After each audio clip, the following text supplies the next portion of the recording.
रघुवीर समर्थ गणाधीश जो ईश सर्वा गुणांचा मुळारंभ आरंभ तो निर्गुणाचा नमो शारदा मूळ चत्वारि वाटा गमू पंथ आनंद या राघवाचा शुका सारिखे पूर्ण वैराग्य जासे वसिष्ठा परिज्ञान योगेश्वराचे कवी वाल्मिका सारिखा मान्य ऐसा नमस्कार माझा सद्गुरु रामदासा कृष्णाय वासुदेवाय हरये परमात्मने प्रणतः क्लेशनाशाय गोविंदाय नमो नमः नारायणं नमस्कृत्य नरं चैव नरोत्तमं देवीं सरस्वतीं व्यासं ततो जयमुदीरयेत् जन्माद्यस्य यतोऽन्वयादितरतश्चार्थेष्वभिज्ञस्वराट् तेने ब्रह्महृदाय आदिकवये मुह्यन्ति यत्सूरयः तेजो वारिमृदां यथा विनिमयो यत्र त्रिसर्गो मृषा धाम्ना स्वेन सदा निरस्तकुहकं सत्यं परं धीमहि यं प्रव्रजन्तमनुपेतमपेतकृत्यं द्वैपायनो विरहकातर आजुहाव पुत्रेति तन्मयतया तरवो विनेदु तं सर्वभूतहृदयं मुनिमानतोऽस्मि वंशी विभूषितकरान्नवनीरदाभा पीताम्बरादरुणबिम्बफलाधरोष्ठा पूर्णेन्दुसुन्दरमुखादरविन्दनेत्रा कृष्णात् परं किमपि तत्त्वमहं न जाने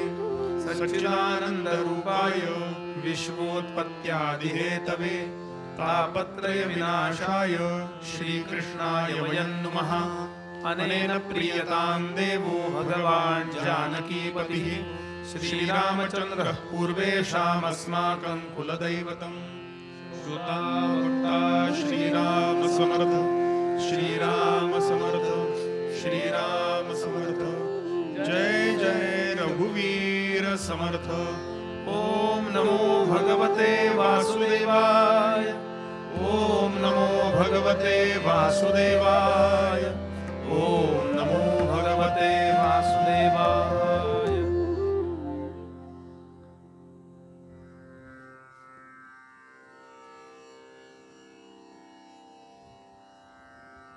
भगवान श्री रामचंद्रांच्या या अतिशय पवित्र अशा मंदिरामध्ये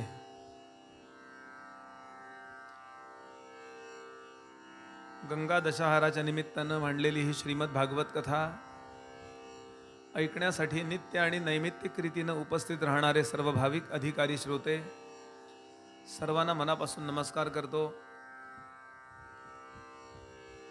भगवंताची कृपा आपल्यावर व्हावी आणि ती अखंड राहावी यासाठी जे वागणं भगवंताला अतिशय प्रिय आहे ते आपल्याकडून घडावं याचा प्रामाणिकपणे प्रयत्न करणारे जे धार्मिक सज्जन इथे बसले असतील त्यांच्या चरणांना वेगळा नमस्कार करतो।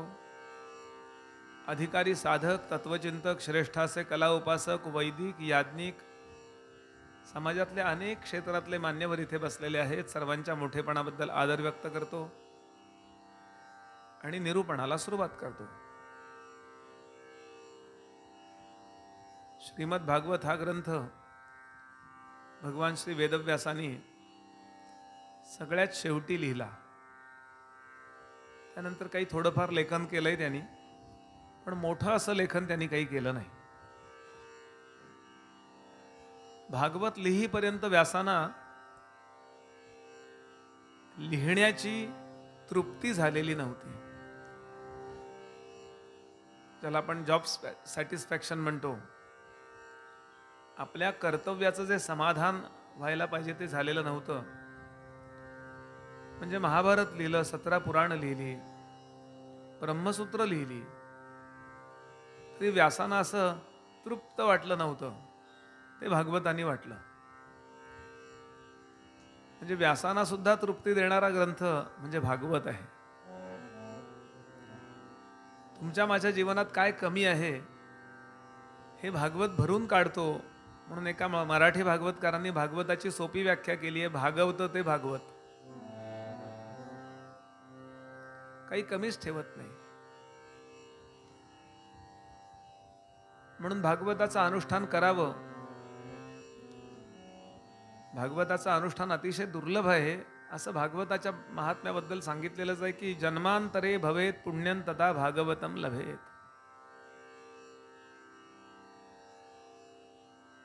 आणि विशेष म्हणजे या मंदिरात या कुटुंबियांनी सगळं व्यवस्थित केलं, म्हणजे एकही कमी नाही ठेवलं. म्हणजे देवता स्थापन करायची आहे, करूया. संहिता वाचन करायचंय, व्यवस्थित करूया. अन्नदान करायचंय, करूया. नाही तर बऱ्याचदा काय होतं, प्रवचनाला गर्दी होते म्हणून माणसं फक्त प्रवचन ठेवतात. मी उलट सांगतो, एक वेळ प्रवचन ठेवू नका, पण संहिता वाचून घ्या. कारण हा व्याप करायला अवघड जातो. घरोघरी संहिता वाचून घ्या. आपण एक यज्ञ करून घ्या, थोडंफार अन्नदान करा. ज्यांची क्षमता नाही आहे, कारण याला खूप व्याप करावा लागतो, त्यांना भागवताचं अनुष्ठानच जमणार नाही. नाहीतर बरं, क्षमता नाही हा कमीपणाचा मुद्दा नाही आहे, तो प्रारब्धाचा मुद्दा आहे. दुसरी गंमत अशी, क्षमता आहे तरी भगवंत सेवा घेत नाही. बरं, फार चुजी आहेत भगवान. अब्जाधीश लोक आहेत, अब्जाधीश. पण त्यांना भागवताचं अनुष्ठान नाही जमत. गंमत म्हणून सांगतो, आमचे धीरूभाई अंबानी खोपोलीला आले होते एकदा. ते गगनगिरी महाराजांना गुरु मानायचे. गगनगिरी महाराजांचा खोपोलीचा आश्रम आपण पाहिला असेल. ते म्हणाले, महाराजजी, धंद्यात जम बसत नाहीये. मुकेश आणि अनिल दादांचे वडील. धंद्यात जम बसत नाहीये. गगनगिरी महाराजांनी क्षणभर डोळे मिटले, म्हणजे परमेश्वराला विचारलं काहीतरी, आणि सांगितलं, भागवताचं अनुष्ठान कर म्हणजे धंदा चांगला चालेल. आणि त्या वर्षीपासून अगदी या वर्षीपर्यंत त्यांच्या घरात दरवर्षी भागवत होतं, व्यवस्थित होतं. अन्नदान होतं, संहिता वाचन होतं. 21 ब्राह्मणांना संहिता वाचायला बसवतात. ते काय कमी आहे? अतिशय उत्तम यज्ञ, अन्नदान. कारण त्यांच्याकडे कथा करणारे जे आहेत, आदरणीय भाईश्री म्हणजे रमेश भाई ओझा, त्यांच्यासमोर मीच कीर्तन केलंय काय कोरोनाच्या आदल्या वर्षी. त्यांच्या पीएचा फोन आला की आम्हाला मराठीत कीर्तन ऐकायचं. त्यांचं शिक्षण चेंबूरला झालं. भाईश्रींचं शिक्षण मराठीतून झालं चेंबूरला. त्यांना मराठी खूप आवडतं. तर मराठीत कीर्तन करणारे पुण्यात कोणी आहे का? मला फोन आला, म्हणून मग मी कीर्तन, एक मला मिळाली संधी असं म्हणा. ते म्हणाले, दरवर्षी मी त्यांच्याकडे जातो आणि कथा करतो. आता त्यांच्या श्रीमंतीचे लोक काही कमी आहेत का?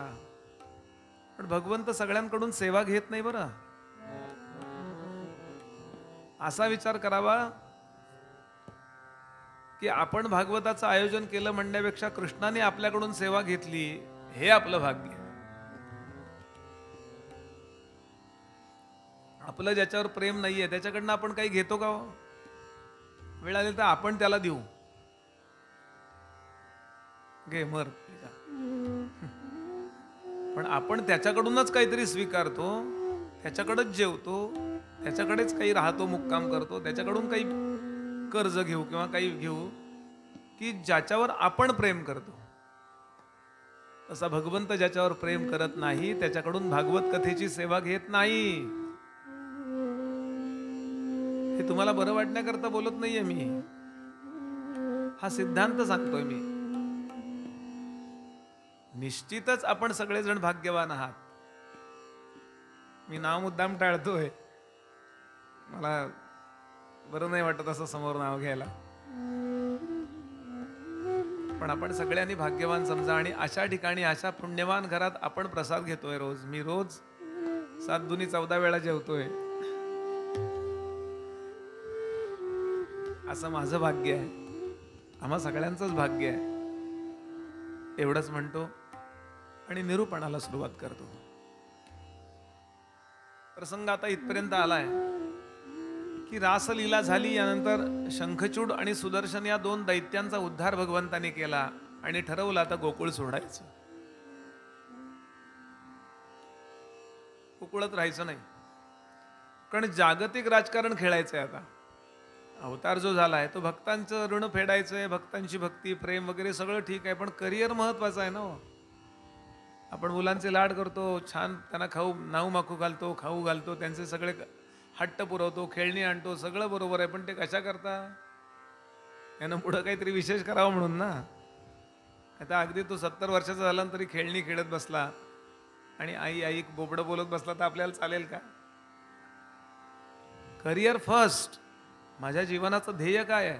What is mission of my life? आणि म्हणून प्रभूंनी ठरवलं आता घर म्हणजे गोकुळ सोडायचं, मथुरेला जायचं, तिथून मुंज वगैरे, उपनयन संस्कार, मग राजकारणात उतरायचं. जगाचं राजकारण खेळायचं हो. हा अवतारच जो आहे तो दुष्टांच्या नाशाकरता, सज्जनांच्या रक्षणाकरता, धर्माची विस्कटलेली घडी सारखी करण्याकरता आहे. आणि म्हणून निघायचं. आता निघायला काहीतरी निमित्त नको का? काहीतरी निमित्त असतं. मग एकाबरोबर 2 कामं, 2बरोबर 4 कामं आपण करू.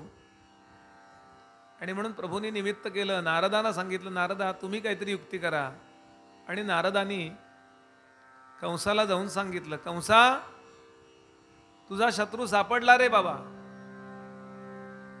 बरोबर, तू गोकुळामध्ये अनेक दैत्य पाठवले आणि एकही त्यातला परत आला नाही. याचा सरळ अर्थ असा तिथे आहे असा तू अंदाज करत होतास, पण मी आता डिटेल स्टडी करून आलोय, अगदी सखोल अभ्यास करून. नंद यशोदेच्याकडे असणारा जो कृष्ण, कृष्ण म्हणतात ना, तो कन्हैया कृष्ण, तो दुसरा तिसरा कोणी नाही, तोच विष्णूचा अवतार आहे. 8वा गर्भ म्हणतात, तोच आहे तो. अदला बदल झाली, तिकडची मुलगी इकडे आणली आणि ती जगन्माता होती, त्यामुळे ती अदृश्य झाली. तिनं असं गौड बंगाल दाखवलं, तुला घाबरवून टाकलं.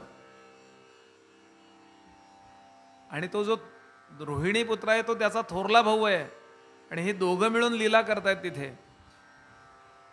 म्हणजे आता मी हे सांगितल्यावर तू घाई गडबडीनं जाशील तिथं, मग बरं झालं नारदा मी जातो तिथे मारायला. अजिबात जाऊ नकोस. अरे आपण जर तिथे गेलो ना, त्याच्या गल्लीमध्ये तो शेर असतो. आतापर्यंत तू ज्यांना पाठवलं तिथे तू पाठवू नकोस कुणाला, त्यांना इकडे आण. तू म्हणशील की बाबा कसा आणू, त्याला काय कशाला करता येईल, कृष्ण माझ्याकडे कशाला येईल? आधी यज्ञाचं निमित्त कर. एक यज्ञ कर, सुटूक पुटूक काहीतरी आपला यज्ञ करायचा. काहीतरी तसं काय यज्ञात लक्ष असं नाही, आपलं काहीतरी करायचं. आणि त्या यज्ञाच्या निमित्तानं तू मुलांच्या विविध गुणदर्शन स्पर्धा आयोजित कर, कुस्त्या ठेव. पूर्वी कसं विविध गुणदर्शन स्पर्धेमध्ये मल्लखांब, कुस्त्या असे पराक्रमाचे खेळ असायचे. नकला बिकला नसायच्या. न कला म्हणून नकला, हो न कला. हास्य संमेलन, कवी संमेलन, काही पराक्रम असं काही नाही, त्यात काही अर्थ नाही असं मला म्हणायचं नाही. पण शारीरिक पराक्रम पण आला पाहिजे ना करता. सगळ्या अर्थानं सामर्थ्य संपन्नता आपल्या पुढच्या पिढ्यांनी अभ्यासली पाहिजे. म्हणून तू असं कर. त्याच्याही पुढचं मी तुला सांगतो की काही ठिकाणी पत्र पाठव आणि बोलाव सगळ्या तुझ्या राज्यामध्ये, आणि काही ठिकाणी तुझ्या मित्र पाठव आणायला, यांचा राजपुत्र आणायला अमुक गेला आहे असं दाखव, म्हणजे संशय येता कामा नये. आणि नंदाकडे वसुदेवाचा जो मित्र आहे तुझ्या मंत्रिमंडळात आहे, त्याचं नाव अक्रूर, या अक्रूराला पाठव. म्हणजे नंदाला, कृष्ण आणि बलरामाला अक्रूराबरोबर पाठवताना संशय येणार नाही. कंसाच्या डोळ्यातच पाणी आलं. हो नारदा, तुम्हाला माझी किती काळजी आहे हो, केवढी काळजी आहे. एवढी काळजी माझी बायको सुद्धा करत नाही. तिनं पण कुठं गुप्तहेर पाठवून ही बातमी आणली नाही, पण तुम्ही आणली. खूप खूप धन्यवाद. आता हा सगळा कार्यक्रम आटोपला की तुमचा कीर्तनाचा सप्ताहच ठेवतो. चालेल म्हणेल, त्यात तुझ्या उद्धाराचं आख्यान लावेल मी. संतांना काळजी सज्जनांपेक्षा दुर्जनांची आहे. लक्षात, सज्जनांची आहेच आहे, पण त्यापेक्षा दुर्जनांची. आणि आता भगवंताकडे जायला अक्रूर निघाला. पत्रिका बित्रिका छापून घेतल्या, काय यज्ञ विज्ञ, पूर्वीच्या काळी अशा गुंडाळीच्या पत्रिका असायच्या, ते पाठवायलाही सोप्या पडतात. खूप लहान याच्यात अशा गोल गोल गोल गोल गोल अशा ठेवता येतात बॅगेत, असं ते आहे. खूप विचार केलेला आहे पूर्वी.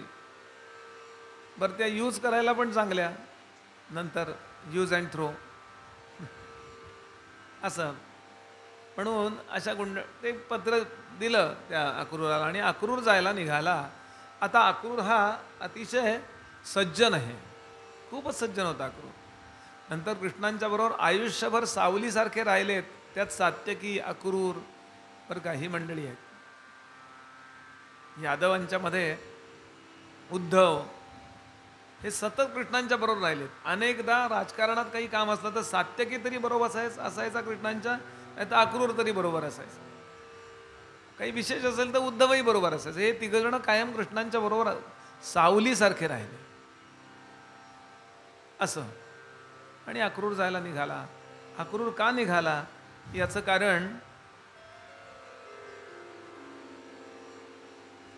कारण भागवतावरच्या भाष्यकारांनी असं लिहिलंय की अक्रूर हा सज्जन मंत्री होता, तरी तो दुर्जनांच्या बरोबर राहत असे.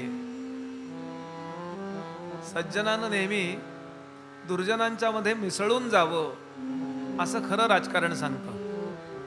का हो असं का? तो तर सज्जन आहे ना. अहो, सज्जन दुर्जनांच्यात राहिला की दुर्जनांच्या आयडियाज ज्या असतात ना वाईट वागण्याच्या, त्या त्याला कळतात आणि तो एकतर त्यांना थांबवू शकतो किंवा ज्याचं नुकसान होणार आहे त्याला सावध करू शकतो.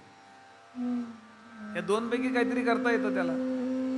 पांडवांना लाक्षागृहामध्ये जाळून ठार मारण्याची दुर्योधन, दुःशासन, कर्ण, शकुनी यांची युक्ती, त्यामध्ये जर विदूर नसते तर कळली असती का? विदुरानं काही डायरेक्टली सांगितलं नाहीये दुर्योधनाने, पण सातत्यानं दुर्योधनाकडं त्या इंजिनियरचं, पुरोचनाचं येणं जाणं पाहिलं. सारखे येतोय हा बिल्डर, सारखा काय येतोय? आणि पुरोचन कशामध्ये प्रसिद्ध होता? तर जळणारी घरं बांधण्यामध्ये प्रसिद्ध होता. हा काय येतोय? आणि म्हणून आपला एक गुप्तहेर त्यानं पुरोचनाच्या त्या टीममध्ये घुसवला आणि सगळी बित्तम बातमी काढली आणि पांडवांना डायरेक्टली नाही, इनडायरेक्टली सांगितलं, सावध केलं. हे जर विदूर नसते तर कोणी केलं असतं सांगा? म्हणून सज्जनानी, कमी सज्जन आहे, मी सज्जन आहे, असं सारखं सोवळं सोवळं राहू नये. समर्थांची ओवीच आहे, दुर्जनासी मिळवणी जाती धन्य ते साधू. अफजल खानाचा जो कृष्णाजी प्रभाकर कुलकर्णी वकील आहे तो ब्राह्मण आहे. लोक ऑब्जेक्शन घेतात, त्यांनी राहायला पाहिजे होतं का? अरे तो नसता तर शिवाजी महाराजांना आयडिया कोणी दिली असती? आणि त्यांनी सुद्धा डायरेक्टली आयडिया दिली नाहीये. शिवाजी महाराजांनी प्रतापगडावर, प्रसिद्ध आहे ही कथा, प्रतापगडावर त्याला बोलावून घेतलं, खानाच्या वकिलाला बोलावून घेतलं कृष्णाजी कुलकर्णीला, आणि तुळजाभवानी मंदिरात बसवलं प्रतापगडात आणि सांगितलं, बोला ब्राह्मणा, तू ब्राह्मण आहेस, स्नान संध्या करणार आहेस, तुझी कुलदेवता तुळजाभवानी आहे, माझी कुलदेवता तुळजाभवानी आहे, तिची शपथ घालतो तुला, खानाचा काय बेत आहे सांग. काय राजा असेल आपला. कृष्णाजी प्रभाकर कुलकर्णी म्हणला, राजा शहाणा आहेस, शत्रूच्या वकिलालाच विचारतोयस. पण मी ब्राह्मण आहे, मी कधी कुणाला असा तोंडघशी पाडणार नाही. ब्राह्मण हा खूप प्रामाणिक, म्हणून औरंगजेबाजवळ खूप ब्राह्मण होते. शिवाजी महाराजांचे 8 पैकी 7 मंत्री ब्राह्मण होते हो, अष्टप्रधानातले. अहो त्यातला मी आहे, मी म्हणजे आमचे पूर्वज, आमच्या रक्तात आहे ते, लक्षात घ्याल. मी काहीतरी बोलत नाहीये. म्हणजे इतर अप्रामाणिक असतात असं मला म्हणायचं नाहीये, पण ते लोक फारच गायत्री करणारे जे आहेत ना, त्यांना ती गायत्री आतून प्रामाणिकपणाची प्रेरणाच देत राहते. फार शहाणा आहेस तू म्हणे. कारण त्यावेळेला राजा मोठा आहे, आपल्याला राजा खूप मोठा आहे, पण त्याला तो बरोबरीचा किंवा थोडा कमीच समजत होता. अफजल खानच जिंकणार आहे, पण तरी तू तुळजाभवानीची शपथ घातली म्हणून मी तुला सांगतो, ही महाभारतातल्या शेवटी झालेली काका पुतण्यांची भेट आहे. म्हणजे भीम आणि धृतराष्ट्राची भेट. महाभारत ते बोलले नाही, तो फक्त महाभारताच्या शेवटी महाभारती युद्ध झाल्यानंतर शेवटी झालेल्या काका पुतण्यांची भेट आहे असं समज. राजे म्हणाले ठीक आहे जावा तुम्ही, झालं का. आता महाराजांनी महाभारत ऐकलेलं आहे, हा फायदा असतो. पुराण ऐकल्याचा हे केस लॉज आहे, तो हे ऐकल्याचा फायदा असतो. पटकन काहीतरी आयडिया येते. जेव्हा धृतराष्ट्रासमोर भीम गेला, धृतराष्ट्र पांडवांच्यावर रागावला होता, 100 मुलं मारली, पण सगळ्यात जास्त रागावला होता तो भीमावर, कारण भीमानं 100च्या 100 कौरव मारले होते. त्यामुळे अतिशय प्रेमाचं नाटक करून भीमा मी प्रसन्न आहे तुझ्यावर, खूप पराक्रम केलास, ये असा माझ्या मिठीत ये, मला आलिंगन दे. हा चालला येड्यासारखा निवडणूक जिंकली म्हणून पुढं. तेव्हा कृष्ण म्हणजे मोहन होता. मोहन सगळ्या निवडणुकात असतो, लक्षात ठेवा. मधला मोहन बरा नव्हता, तो शेळीचं दूध पिणारा, म्हणून घोटाळा झाला. आणि त्यांनी त्याला मागं ओढला मनगट धरून, ए भीमा येड्या चालला कुठं, डोळ्यासमोर येण्याकरता सांगतो मी. मागं ओढला आणि भीमानं एक लोखंडाचा पुतळा प्रॅक्टिस करता करून घेतलेला होता. भीमाचा प्रॅक्टिस करता लोखंडाचा पुतळा जाड असा भरीव, त्याला चाकं बसवलेली होती. पटकन त्यांनी तो पुढे आणला आणि असा समोर केला. भीम तसाच मजबूत होता.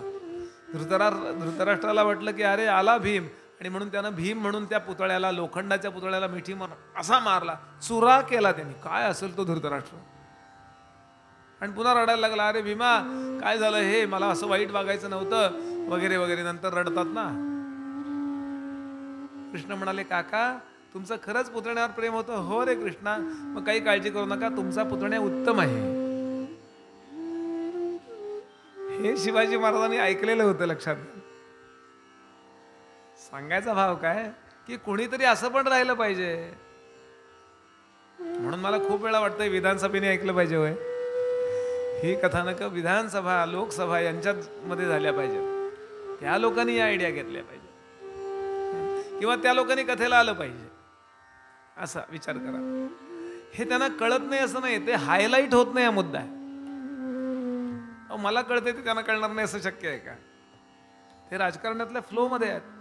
पण एखादी आयडिया जर आली ना तर मनुष्य काहीतरी मात करतो आणि पलीकडे जातो, असं मला सांगायचं आहे आपल्यासमोर. आणि म्हणून हा विदुर जायला निघाला, कारण विदुर विचार करतो की कंस काही प्रेमानं बोलवत नाहीये याला. कंसाचं कारस्थान यज्ञाचं निमित्त आहे, त्याला कृष्णाला मारायचंच आहे. पण त्यांनी अनेक आत्तापर्यंत प्रयोग केलेत, अनेक राक्षस पाठवलेत, अक्रूर त्याला साक्षी आहे. पण मी जर याला आळा घालायचा असेल तर मला संधी आली, मी कृष्णाला सावध करीन. सज्जनांनी सज्जनांच्या पाठीशी ओळख नसतानाही उभं राहिलं पाहिजे. निरपराध मुंबईकरांच्या वरती बेछूट गोळीबार करणारा कसाब, या कसाबला फाशी देण्यामध्ये ज्या उज्ज्वल निकमांचा इतका मोठा त्याग आहे, इतकं मोठं त्यांनी म्हणजे किती आपली आयडिया खर्च केल्यात, त्यांना तेच मुंबईकर निवडून आणत नाहीत. फक्त काहीतरी 1-2 हजार मतांनी पडलेत ते. What is it. अरे ते कुणाकरता भांडलेत. सज्जनांनी सज्जनांच्या पाठीशी नको का उभं राहायला. कशाला तुम्ही फिरायला गेलात, तेव्हा मतदान नको होता करायला. कसला अपमान आहे हा. मग असं वाटतं की कसाबचं बरोबर आहे. असं बोलू नये मी इथून, पण असं होतं की नाही. बेछूट गोळीबार केला आणि त्याच्याकरता रात्रीच्या रात्री तुम्ही न्यायाला उघडायला लावली त्या लोकांनी. राग आला पाहिजे की नाही आपल्याला. कुठल्या जातीच्या पातीच्या विरुद्ध राहू नका. कुठल्याही देशात जाऊन कुणी गोळीबार केला, त्या लोक अन्याय करतायत की नाही, काय संबंध आहे का त्यांचा. आणि निरपराध लोकांच्यावरती रेल्वे स्टेशनवर ती बातम्या ऐकून वाईट वाटतं की नाही. म्हणून भागवताच्या कथा झाल्या पाहिजे. सज्जनांनी सज्जनांच्या पाठीशी ओळख नसतानाही उभं राहिलं पाहिजे. हा माझा मुद्दा आहे. काही माझी तुमची ओळख नाही आहे, पण वेळ आली आहे, मला शक्य आहे, मी नको उभं राहायला. सज्जनता कशी टिकते हे काम समर्थ रामदास स्वामींनी केलंय. समर्थांनी जो मग शेवटी आपला मठ स्थापन केला, त्या गडाचंच नाव ठेवलंय सज्जन गड. गड म्हणजे शक्ती. सज्जनांनी एकत्र आलं पाहिजे हे सांगण्याकरता समर्थांनी सज्जन गड केलाय. हेच 2000 वर्षापूर्वी चाणक्याने केलं की अरे तुम्ही एक व्हा, नाही तर परदेशी लोक बसले जात गिळायला तुम्हाला. आपण चाणक्यांचं ऐकलं नाही, आपण समर्थांचं ऐकलं नाही, आपण भागवताचं ऐकत नाही, म्हणून आपण दुःखी आहोत. एक गठ्ठा मतदान झालं होत्या लोकांचं. अक्रूर तळमळतोय, नाही मी जाणार, मीच जाईन, मी नाही म्हणलं तो दुसऱ्या कोणाला तरी पाठवणारच आहे. तो काम नडणार नाहीच आहे हो. आणि काम नडलं नाही ना तर तो जाईल, त्याचं काही कृष्णावर प्रेम नसेल, तो जाईल कृष्णाला घेऊन येईल, हा कुठल्या तरी त्याला यंत्रात अडकवेल, मारून टाकेल. माझ्यावर कर्तव्यच्युतीचा दोष लागेल. कर्तव्याला चुकता माणूस ना उरतो, आणि म्हणून मी जाईन. हे एक कारण. आणि दुसरं कारण भागवताने जे दिलंय ते हे दिलंय की अक्रूर हा भगवंताचा, विष्णूंचा भक्त होता. तो विचार करतो, जर खरंच त्या दिवशी आकाशवाणी झाली त्याप्रमाणे हा जर विष्णूंचा अवतार असेल, मी विष्णूंचा भक्त आहे, आणि हा कृष्ण विष्णूंचा अवतार जर असेल, तर विष्णूंच्या या पृथ्वी तलावरच्या अवताराचं पहिलं दर्शन घेणारा पृथ्वी तलावरचा या मथुरेतला पहिला भाग्यवान कोण असेल?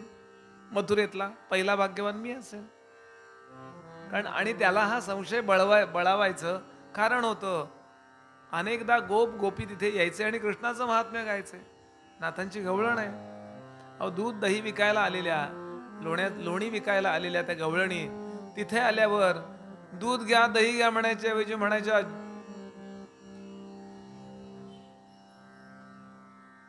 दामोदर घ्या, गोविंद घ्या. नाथांची गवळण आहे.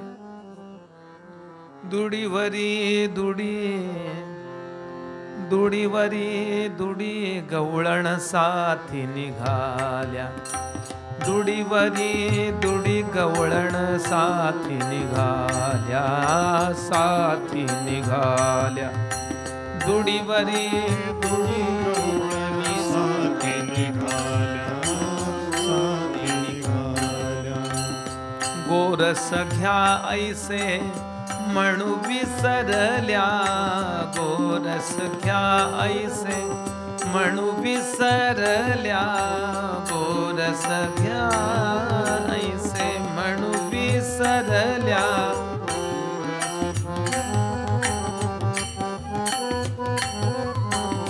गोरस घ्या ऐसे म्हणू विसरल्या. गोविंद घ्या कोणी दामोदर घ्या, गोविंद घ्या कोणी दामोदर घ्या. गोविंद घ्या कोणी दामोदर घ्या, गोविंद घ्या कोणी दामोदर घ्या. तव जन हासती मथुरेच्या, तव जन हासती.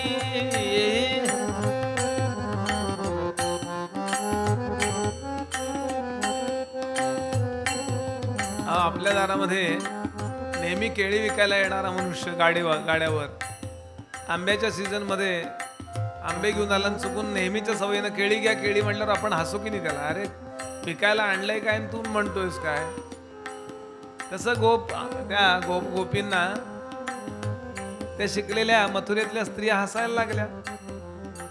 तव जन हासती मथुरेच्या, तव जन हासती.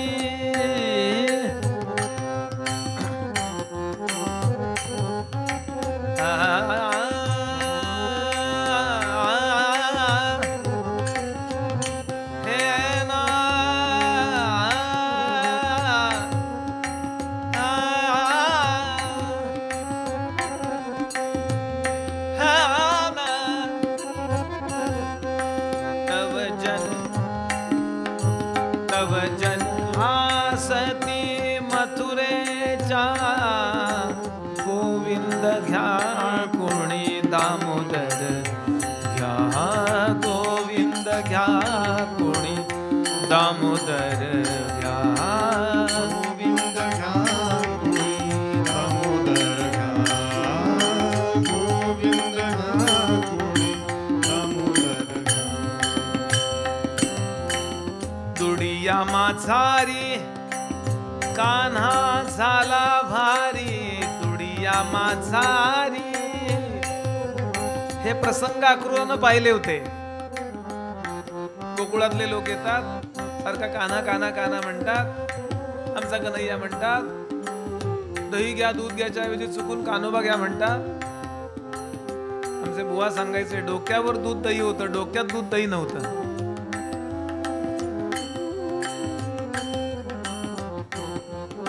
आणि जेव्हा हे लोक हसायला लागतात तेव्हा त्यांचे डोळे पाणावतात. आमचं काही चुकतंय का? इथे हा प्रसंग थांबत नाही. भगवान सर्वत्र सदा आणि समाटणारे भगवान विचार करू लागले. एखादं खट्याळ गिराहिक आलं आणि एक शेर दामोदर द्या म्हणलं तर माझ्या भक्तांची आबरू जाईल म्हणून भगवंतानी दुधाचा दह्याचा लोण्याचा अवतार त्या लोण्यात घेतला. आधी दूध होतं घट्ट घट्ट असं, त्यात अजून दूध निर्माण झाल्यावर पहिलं दूध सांडायला लागलं. Eureka eureka. दूध जड झालं म्हणजे कान्हा जड झाला. दुडिया माझारी कान्हा झाला भारी गोरस ओसंडोनी गोरस ओसंडोनी गोरस ओसंडोनी सांडे बाहेरी. गोविंद घ्या कुणी दामोदर घ्या गोविंद घ्या कुणी दामोदर घ्या गोविंद घ्या कुणी दामोदर घ्या गोविंद घ्या कुणी दामोदर घ्या. एका जनार्दनी. एकनाथ महाराज म्हणाले नवीन दूध प्रकट झालं म्हणजे भगवंताचा पयावतार दुग्धावतार. तर पहिलं दूध सांडायला लागलं. काही कारण नसताना असं ओव्हरफ्लो झालं, असं ओतू जातं ना दूध, असं दही ओतू जायला लागलं आणि अंगावर सांडायला लागलं त्यांच्या. त्या दह्या दुधाने न्हाल्या का त्या गवळणी?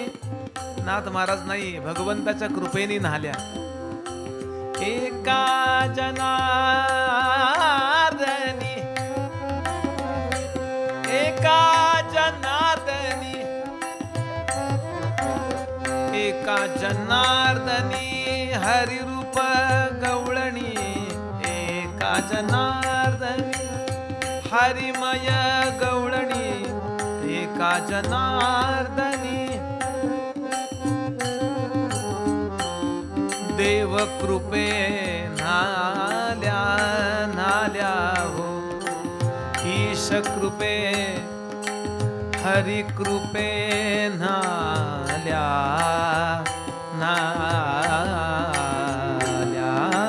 गोविंद घ्या कुणी दामोदर घ्या गोविंद घ्या कुणी गोविंद घ्या कुणी गोविंद घ्या कुणी दामोदर घ्या दामोदर घ्या दामोदर.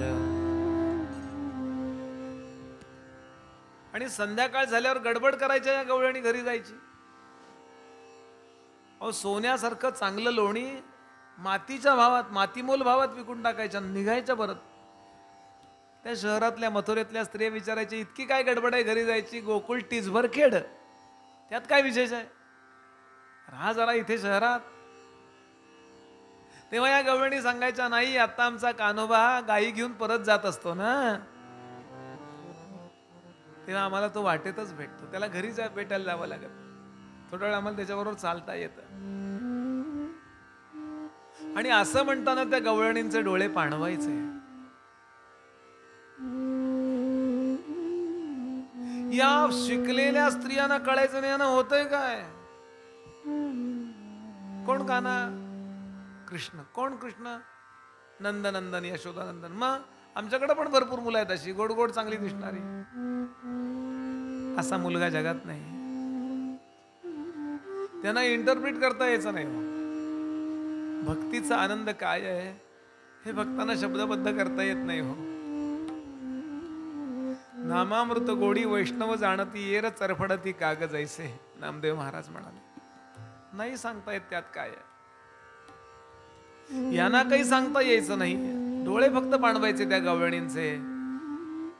आणि त्या स्त्रिया मथुरेतल्या त्यांना हसत राहायच्या. खरंच हो, ज्ञानोबा तुकोबांनी काय देवाचा आनंद घेतलाय, आपल्याला शिकलेल्या लोकांना काय कळणार.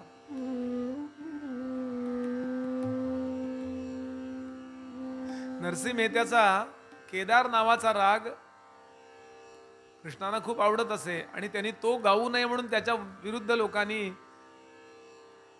त्याच्याकडे काही संत जेवायला आले म्हणून तो दुकानात गेला, जरा डाळ तांदूळ द्या हो, काहीतरी इथं गिरवी ठेवा. गिरवी ठेवायला आहे काय, मग तुम्ही तो राग गाऊ नका कीर्तनात, आमच्याकडे इथे गिरवी ठेवा, आमच्या इथे तुम्ही तो ठेवा, तुम्ही तो गायचा नाही पैसे दिल्याशिवाय.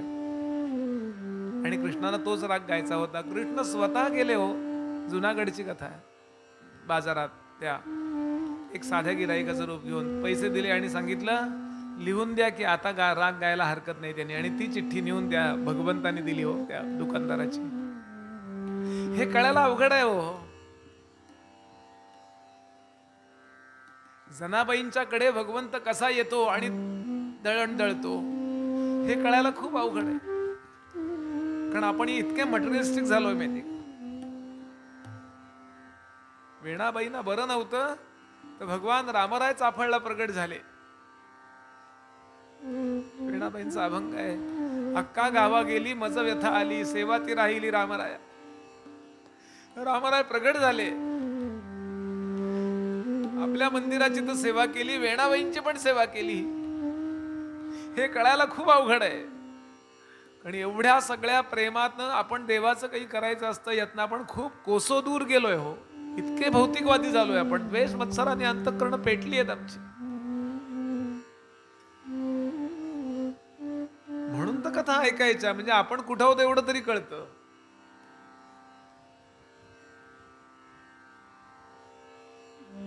चोखा मेळ्याला नाही मंदिरात यायला परवानगी, पण चोखा मेळ्याच्या पत्नीचं बाळण पण भगवान घरी जाऊन करतात. जे लोक मंदिरात आले तर विटाळ होतो, त्यांचे विटाळाचे कपडे पांडुरंग स्वतः धुतात. हे कळायला खूप अवघड आहे.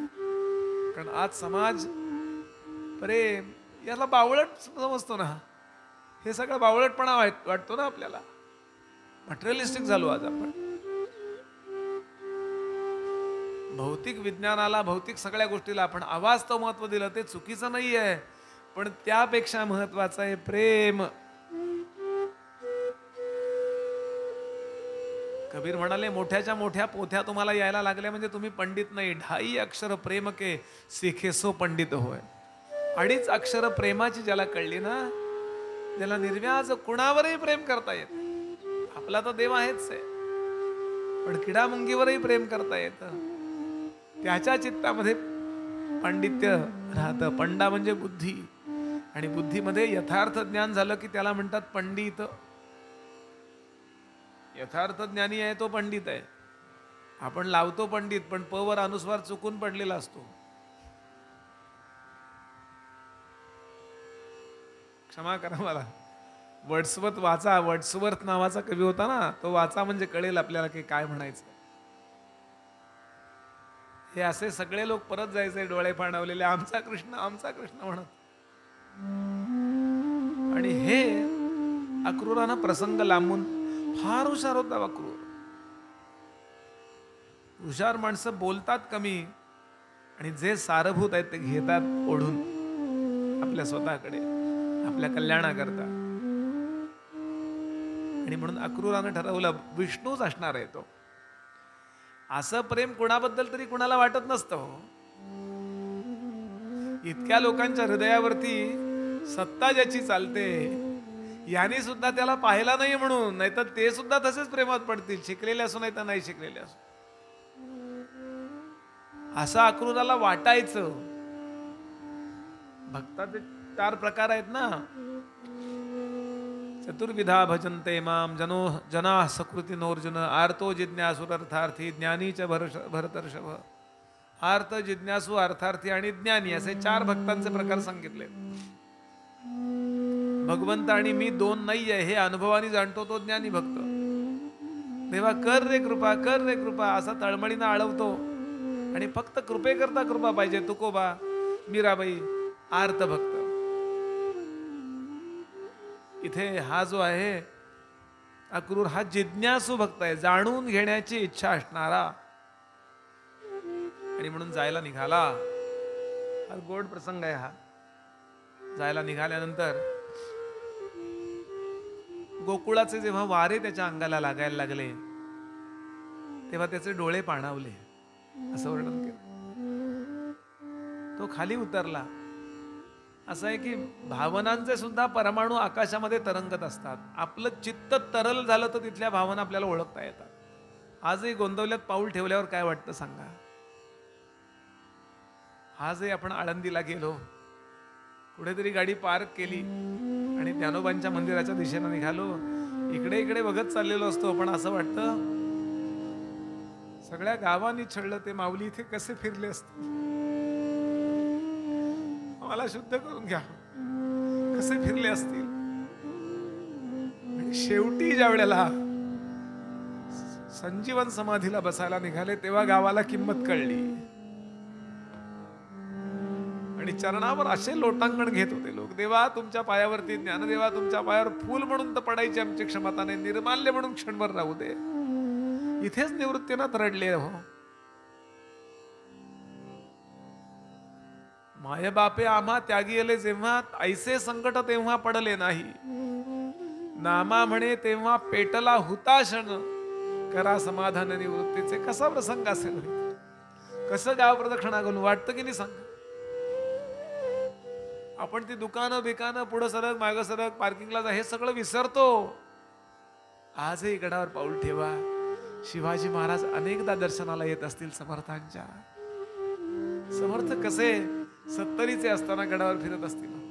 एवढं अनुभवी सगळं चरित्र, काय पर्सनॅलिटी असेल, कसा कल्याण त्यांच्या बरोबर राहिला असेल, कसे गिरिधर स्वामी 7-8-10 वर्षाचा मुलगा मागं पुढं हुंदडत असेल त्यांच्या, कसे असतील हे लोक. वाटतं ना. आजही थोडं अंतःकरण तरल करण्याचा प्रयत्न करा. आज सुद्धा तुम्हाला वृंदावनात गेलात ना तर कृष्णाचा काहीतरी सिग्नल मिळतो. थोडं तरल करा स्वतःला. असे स्थूल स्थूल स्थूल स्थूल बटाटे वडे आहेत का खायला, काय याच्यात नका अडकू. ते असेल तेव्हा त्या वेळेला ते. आणि तसा होता अक्रूर. रथातनं खाली उतरला. अतिशहाण्यासारखं रथात बसून कृष्णांच्या इथनं जाणं बरं नाही असं त्याला स्फुरलं. त्याला काही कोणी सांगितलं नव्हतं, त्यालाच वाटलं. सज्जनांना योग्य ते स्फुरण होतं. आणि असा चालला तो. रमण रेतीतून पलीकडे रथ न्यायचा आहे. तर रमण रेती आजही दाखवतात. रमण रेती म्हणजे भगवान जिथे रमायचे त्या रेतीचं नाव रमण रेती पडलंय. असं खूप असा वाळवंटासारखा आहे. भरपूर धूळ असते तिथे, म्हणजे वाळू सारखी. तिथं लोळतात, आजही लोळतात. आम्ही एकदा गेलो होतो कथेला वृंदावनात, तेव्हा 100, 150, 200 माणसं आम्ही लोळलो होतो तिथे. खूप मोठी जागा आहे.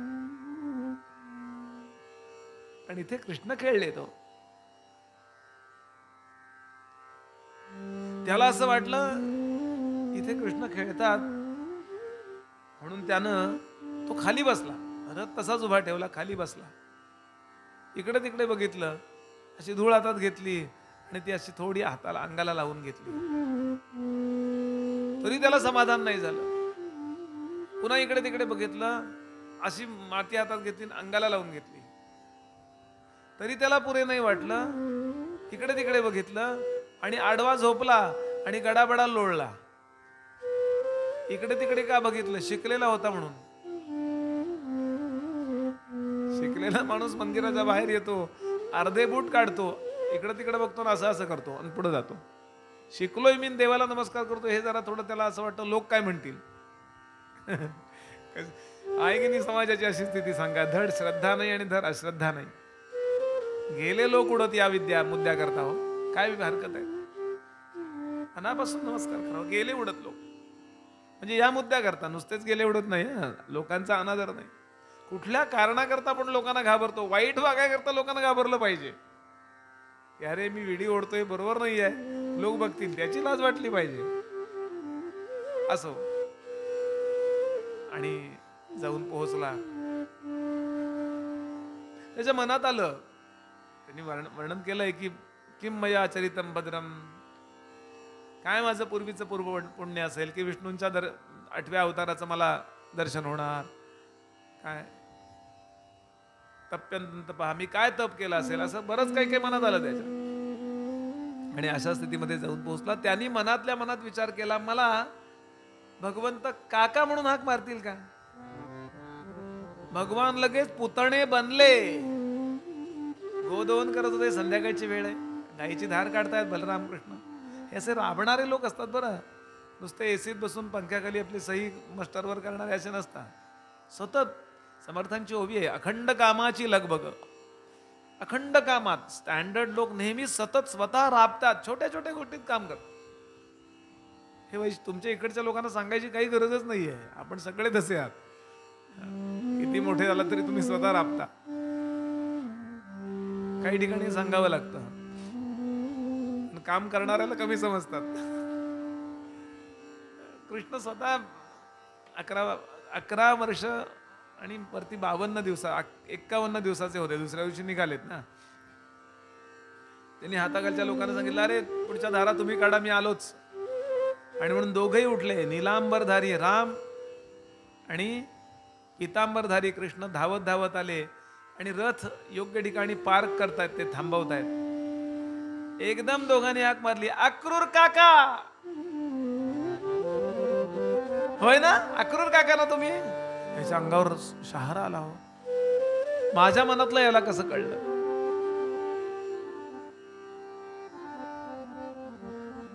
माझे गुरुजी नेहमी सांगतात, भगवंत कसा आहे, देव कसा आहे, असा मूर्खासारखा प्रश्न मनातही येऊ देऊ नका आणि कोणाला विचारूही नका. तो कसा असावा हे तुम्ही ठरवा, तो तसा होतो. आणि याकरता भाव सांगितलाय, लालन भाव, पालन भाव, वात्सल्य भाव, माधुर्य भाव, दास्य भाव, सख्य भाव. तसा त्याला भावा. असे हो जया अंतरी भाव जैसा. भगवंत माझी आई आहे, मी तिचं लेकरू आहे, असं रामकृष्ण परमहंसांनी भावलं. आई म्हणून हाक मारायचं. भगवंत आई तशी झाली की नाही जगदंबा? विचारलंय विवेकानंदांनी ठाकूरांना, गुरुजी ती सगळं देते असं म्हणता, तू आई आहे असं नेहमी म्हणता तुम्ही प्रवचनात, मला देईल का सगळं? मला माझ्या बहिणीचं लग्न व्हायचंय, माझे वडील मरून गेलेत, मला नोकरी नाहीये, खूप गरिबीत आहे, मी विचारू का? हो म्हणे, जा ना, रात्री जा, रात्री 12 वाजता जा, आता दिवसा जाऊ नको, खूप गर्दी असते, एकटाच जा आणि आई म्हणून हाक मार तिला, बघ ती काय तुला पाहिजे ते सगळं देईल. गेले आतमध्ये रात्री 12 वाजता हळू, कारण किल्ली त्यांच्याकडेच असायची. आतमध्ये गेले आणि आई म्हणून हाक मारल्यावरती प्रकट झाली ना, अशी मूर्तीतनं बाहेर आली. अंगावर काटा आला. आता मागायचं होतं, बहिणीचं लग्न होऊ दे, अमुक होऊ देत, कुठलं काय, ज्ञान दे, भक्ती दे, वैराग्य दे. ती म्हणली तथास्तु. बाहेर आल्यावर आठवलंय ना, अरे मुख्य मुद्दा राहिलाच. ते म्हणले, गुरुजी असं झालं. ते म्हणले, तो तुझा प्रॉब्लेम आहे. तुला म्हणलं होतं की नाही हाक मारल्यावरती येते, तू फक्त भाव, असं मनातल्या मनात भावना तशी आण. मग उद्या जातो. असं 3-4 वेळा झालं. तिथं गेले की काय, याचा अर्थ की तिला काय द्यायचंय तेच ती तुम्हाला मागायची इच्छा देते. असं ह्याच्या विरुद्ध कौशल्याचा भाव आहे. भगवंत माझा मुलगा आहे, मी त्याची आई आहे, आणि म्हणून ती त्याला नाहू मागू घालते. किती छान त्याची सेवा करते. सुदाम्याचा, अर्जुनाचा, उद्धवाचा काय भाव आहे? तर तो माझा मित्र आहे. त्यावेळच्या उद्धवाचा तो माझा मित्र आहे. झाला की नाही मित्र? गोपींचा काय? तो माझा प्रेमी आहे, माधुर्य भाव आहे. तुम्ही कुठलाही एक भाव घ्या, बहीण माना, तुम्ही स्वतःला बहीण माना त्याची. असे आहेत ना स्त्रिया की देवाला राखी बांधतात. भगवंत माझा भाऊ आहे. तुम्ही त्याला जो आकार द्याल तो आकार घेतो, कारण त्याला स्वतःला कुठलाच आकार नाहीये. ज्याला कुठला आकार नसतो तोच कुठलाही आकार घेतो की नाही? त्याला आधी आकार आहेच आहे, बेढब. त्याला कुठला नवीन आकार नाही बसणार आहे, तो तसाच राहणार आहे. ईश्वर नेहमी सगुण निराकार लक्षात घ्याल. परब्रह्म निर्गुण निराकार, ईश्वर सगुण निराकार, अवतार सगुण साकार, असे 3 देव आहेत. आणि चौथा पण एक देव सांगितलाय. चत्वार देव निरूपण नावाचा समर्थांचा समासच आहे. अक्रूराला ज्ञानी हाक मारली, काका, याचा अंग शहारला आणि आता पक्का होत चालला की हाच भगवंत आहे, हाच भगवंत आहे, हाच भगवंत आहे, हाच भगवंत आहे. आणि आता आतमध्ये जातो. नंदराजाला ती पत्रिका दिली. छान लिहिली होती पत्रिका त्यांनी. आमचे येथे श्री कृपे करून नाही, आम्ही ठरवले करून. कंस कोण आहे ओळखायची अगदी सोपं आहे. अहंकारात आहे तो कंस आहे. आम्ही ठरवले करून यज्ञाचे आयोजन करण्यात आले आहे. आपण सकुटुंब सपरिवार येण्याचे करावे. इथे विविध गणदर्शन स्पर्धा आयोजित केलेल्या आहेत. त्यामुळे मुलाला अक्रूरावर पाठवावे. कळावे कंसामध्ये आपलाच कंस.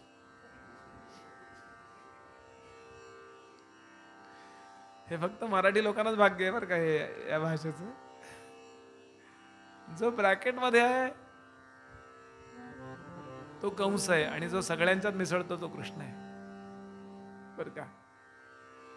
मी म्हणजे माझं म्हणजे कधी कोणात मिसळत नाही, सगळ्यांना आपलं मानत नाही. त्याला कृष्ण म्हणाला कसं आहे, तो कसा हिरो होईल सांगणार. नेत्याचे गुण सांगितले समर्थाने. नेतृत्वाचे गुण. कोण नेता होतो? जो सगळ्यांचा होतो. सगळ्यांना असं वाटलं पाहिजे माझं याचं पर्सनल नातं आहे. कंस तसा नव्हता म्हणून त्याचं नाव कंस ठेवलंय. हो, सारखं आपलं वेगळा वेगळा वेगळा आपलं वेगळंच काहीतरी. तरी त्या नंदाला आनंद झाला की अरे कंसानी माझी नोंद घेतली, मला हे पत्र पाठवलं, जाऊया उद्या म्हणाले. आणि इथे दुपारनंतर एक गोड प्रसंग, हृदय प्रसंग, गोड म्हणण्यापेक्षा हृदय, हृदयाला भिडणारा प्रसंग वर्णन करतात शुकदेव. दुपारनंतर म्हणजे संध्याकाळच्या वेळेला तो आलाय ना. संध्याकाळच्या वेळेला संपूर्ण गोकुळात बातमी पसरली कि कन्हैया को लेने के लिए कोई अक्रूर नाम का कंस का मंत्री आया है, वो कल कन्हैया को ले जाने वाला है. ये सुनते ही सब गोकुलवासी रो पड़े. रडायला लागले. डोळ्यात पाणी आलं त्यांच्या. आज संध्याकाळी कोणी स्वयंपाक केला नाही.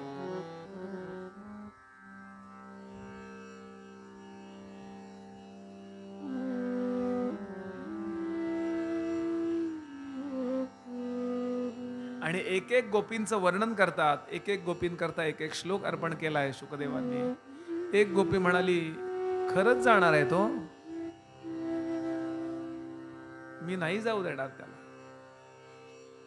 दुसरी म्हणाली मी त्या बलराम दादाला सांगेन नेऊ नकोस त्याला. तिसरी म्हणाली मी सरळ अक्रूराजवळच जाईल आणि अक्रूराला सांगेन अक्रूरा नेऊ नको माधवा.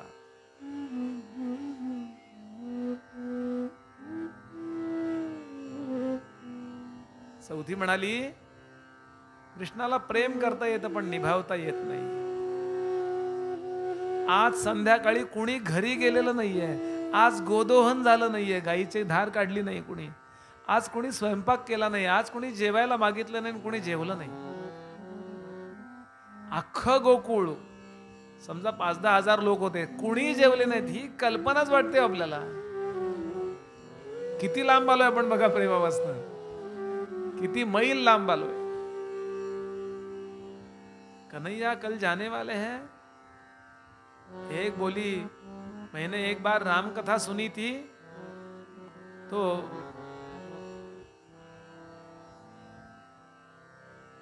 राम जी तो तमसा नदी के तीर से रात को ही निकल चुके थे.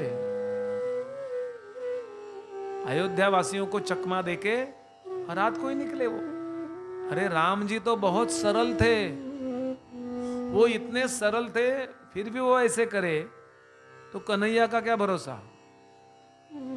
वो आज रात को भी जा सकता है. चला वेडा वेडा पंढरी.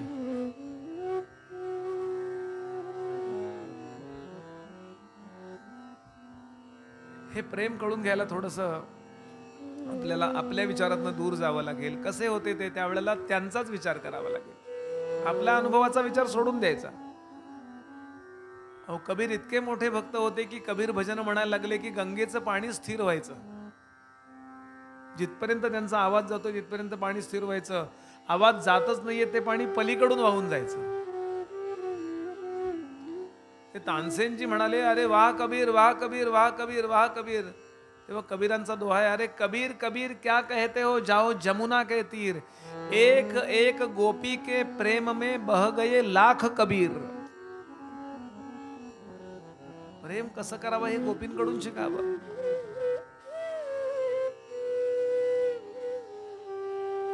शुकदेवांनी शब्द वापरलाय त्या रात्रीला. त्या दिवशी पडलेला अंधार गोकुळात कायमचा पडला. दुरंतंतमहा, सूर्यास्त हा कायमचा पडला, कारण कृष्ण कधीच येणार नव्हते. सकाळ झाली आणि भराभरा सगळं आवरून या गोपी अशा वृंदावन, या तुळशी वृंदावन असतं ना दारात, इथे अशा शेकडो गोपी येऊन बसल्या. कृष्णांचं एकदा दर्शन घेऊया. नीलांबर धारी बलराम त्यांचं आवरून रोहिणी त्यांना घेऊन बाहेर आली. रथ सिद्ध आहे दारामध्ये, रथामध्ये बलराम बसतायत. आणि कृष्णाला घेऊन ज्या वेळेला यशोदा आली तेव्हा गोपीने एकच टाळो फोडला, कृष्णा. कन्हैया रे मत जाओ, मत जाओ.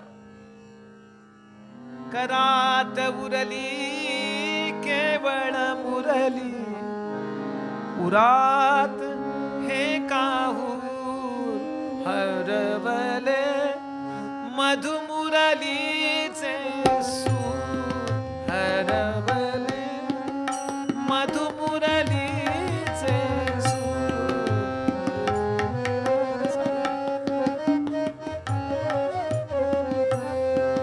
कान्या नको रे जाऊ, आपण इथे यज्ञ करू, कंस मारून इथे बोलवू. अरे तिकडे कशाला गेलं पाहिजे. असं कल्पना करा, कृष्ण असे उभे आहेत, छान पितांबर, कमरेला बासरी, मोर मुकुट, वरती मोरपीस लावलेलं असं, गळ्यात सोन्या मोत्याच्या माळा, अशा गोपी सगळ्या गोपी अशा गुडघ्यावर बसल्या त्यांच्या. म्हणजे कृष्णाचा चेहरा त्यांच्या चेहऱ्याजवळ आला आणि असं करतात. इतका इनोसंट चेहरा आहे हो त्यांचा, हा फसवून चाललाय त्याला, पण त्या प्रामाणिकपणानं बोलतायत, नको रे जाऊ. कान्या, आमच्याकडनं बोलताना काही चुकलं असेल तर आम्हाला क्षमा कर, क्षमा कर आम्हाला. यदक्षरम पदभ्रष्टम या मात्रा हीनंच यद भवेत तत्सर्वं क्षम्यतादेव प्रसीद परमेश्वर. कृष्णा, तुला प्रेम करता येतं आणि निभावता येत नाही असं म्हणू का रे. अरे तू इथून गेल्यावर आम्ही राहू कशा, विरहामध्ये आमची अवस्था काय होईल, तुला नाही का वाटत असं.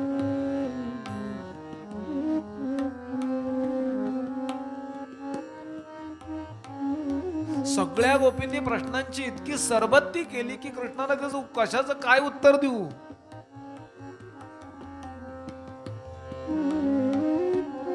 शुकदेव म्हणाले, आणि याचं उत्तर काय देऊ असा प्रश्न कृष्णांच्या मनात आला. आणि कृष्णांचा चेहरा कसनुसा झाला. काय कसं समजावू, काय इमोशनल लोकांशी डील करणं खूप अवघड आहे बरं का, खूप अवघड आहे. ते बुद्धीने विचार करत नसतात, ते हृदयाने विचार करतात. बुद्धीने विचार करणाऱ्याशी डील करणं सोपं आहे. त्यांना असं वाटतं हृदयापासून प्रेम केलं पाहिजे. हो, मला याचा उपयोग आहे म्हणून मी याच्यावर प्रेम करावं, आणि याचा उपयोग नाही म्हणून नाही करावा असं नाही करत. ते काम बुद्धी करते. शहानिशा करायचं काम बुद्धी करते. हृदय सगळ्यांवर समान प्रेम करतो.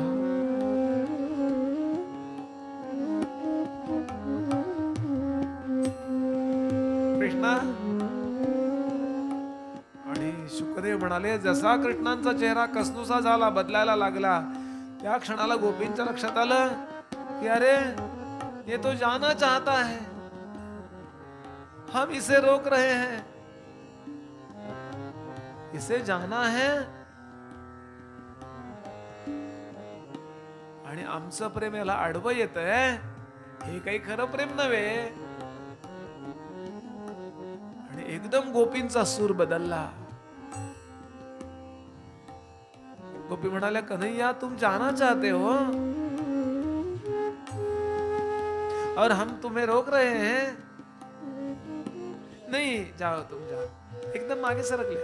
शॉक बसल्यावर जसा मनुष्य लांब सरकेल ना, मागे सरकल्या आणि हात जोडून, कृष्णा तुला ज्यात आनंद आहे ते कर, आमचा नको विचार करूस तू. तुला ज्यात आनंद आहे ते तू कर. या गोकुळातली प्रत्येक गोपी तुझ्या चेहऱ्यावरचं टवटवीत हास्य पाहण्याकरता आसुसलेली आहे. हे वाक्य लक्षात ठेव. कृष्णा परत ये, आम्ही वाट पाहू. पण नाही वाटलं परत यावं, जिथे आनंद होईल तिथे राहा. प्रेमाचे 2 स्तर सांगितले नारदांनी. तत् सुख सुखित्व आणि स्वसुख सुखित्व. त्याच्या सुखात आपल्याला सुख वाटणे हे खरं प्रेम आहे.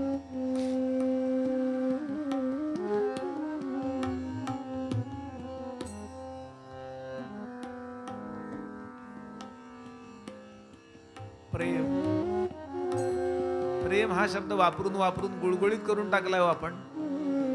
कोणी कोणाला म्हणतो आय लव्ह यू आणि 8 दिवसांनी म्हणतो आय हेट यू. हे प्रेम आहे? खरा प्रेम करणारा ज्याच्यावर प्रेम करतो त्या प्रेमास्पदाला कधी बंधनात ठेवत नाही. हे महत्वाचं लक्षात ठेवा. तुला ज्यात आनंद आहे कृष्णा ते तू कर. कधी कळेल आपल्याला गोपी प्रेम. गोपी प्रेम नावाची गोष्ट कधी कळेल? एक प्रश्न विचारा स्वतःला. कृष्ण जिथे जिथे जातात त्या सगळ्यांना श्रीमंत करतात, त्या सगळ्यांना सुरक्षा देतात. केलंय की नाही देवानी? बघा.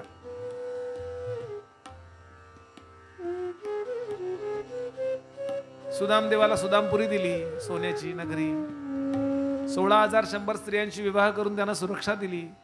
मथुरावासियांना द्वारका नगरी निर्माण करून त्यांना सुरक्षा दिली. पांडवांना राज्य मिळवून दिलं, युद्धात विजय मिळवून दिला. जिथे कृष्ण जातात त्यांना भरभरून देतात. कृष्णांनी गोपींना काय दिलं बोला? अरे देने की बात छोड़ो, एक बार गए तो वापिस भी नहीं आए. काय म्हणायला पाहिजे होतं गोपींनी? गोपींनी म्हणायला पाहिजे होतं, हल्ली फार मोठा झालाय, भाव खातो. असं वाक्य गोपींच्या भाबड्या त्या गोपींच्या तोंडात एकदाही आलं नाही. प्रेमामध्ये समर्पण महत्वाचं असतं. लक्षात घ्या. प्रेमात सगळ्यात महत्वाचं स्वतःचं समर्पण. स्वतःचं काही मत नाही. समर्थ म्हणाले, माझे सर्व जावो नाम तुझे राहो. देवा माझं काही झालं ना तरी चालेल, तुझं सगळं चांगलं असतं दे बरं. अधोवदन भगवान कुणाकडे बघू शकेना. त्यांना फसवून चाललोय हो मी. भाबडे येतोय, खाली बघून चालतात. अधोवदन, डोळ्याला डोळा देऊ शकेना. कारण हे हृदयाने प्रेम करतायत माझ्या. पुढे पुढे पुढे पुढे निघाले. रथात बसले. रथ मुंगीच्या पावलानं निघाला. रथ चालला तो मुंगीच्या पावलानी. तो रथ जमिनीवरून चाललाय असं वाटत नव्हतं. तो रथ चाललाय आमची हृदय चिरीत असं वाटत होतं. हजारो हात हालत होते राजा. हजारो कंठातून नाद येत होता, श्याम लवकर ये, स्वतःची काळजी घ्या.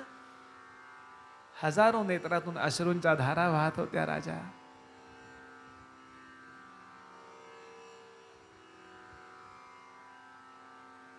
डोळ्यासमोर येऊ द्या ते सगळं. एक फरलांगभर रथ पुढे गेला असेल आणि एकदम इतका वेळ स्वतःला कसं तरी सावरून बसलेली उभी राहिलेली ती यशोदा, तिचा बांध फुटला प्रेमाचा. एकदा परत भेटूया कन्हैयाला म्हणून धावत सुटली हो वेडी. इतकी रडत होती की डोळ्यातून अश्रुधारा वाहिल्यामुळे डोळ्यांच्या म्हणजे बुबुळांसमोर आलेली अश्रुपटल, त्यामुळे रस्ता नीट दिसत नसता. धाडकन पडली हो. पुन्हा उभी राहिली, पुन्हा पळायला लागली. कन्हैया जरा थांब रे, जरा थांब रे, जरा थांब रे. पण आजपासून सगळ्यात मोठा विरह कुणाला होणार होता तर यशोदेला.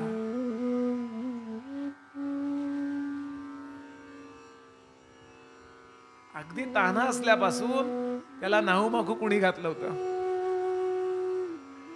रोज त्याच्या मागे मागे फिरून त्याला घास कुणी भरवले होते, त्याचं आवरून कुणी दिलं होतं, त्याचे सगळे हट्ट कुणी पुरवले होते. आपल्या मांडीवर बसून त्याला कुणी खूप प्रेम केलं होतं.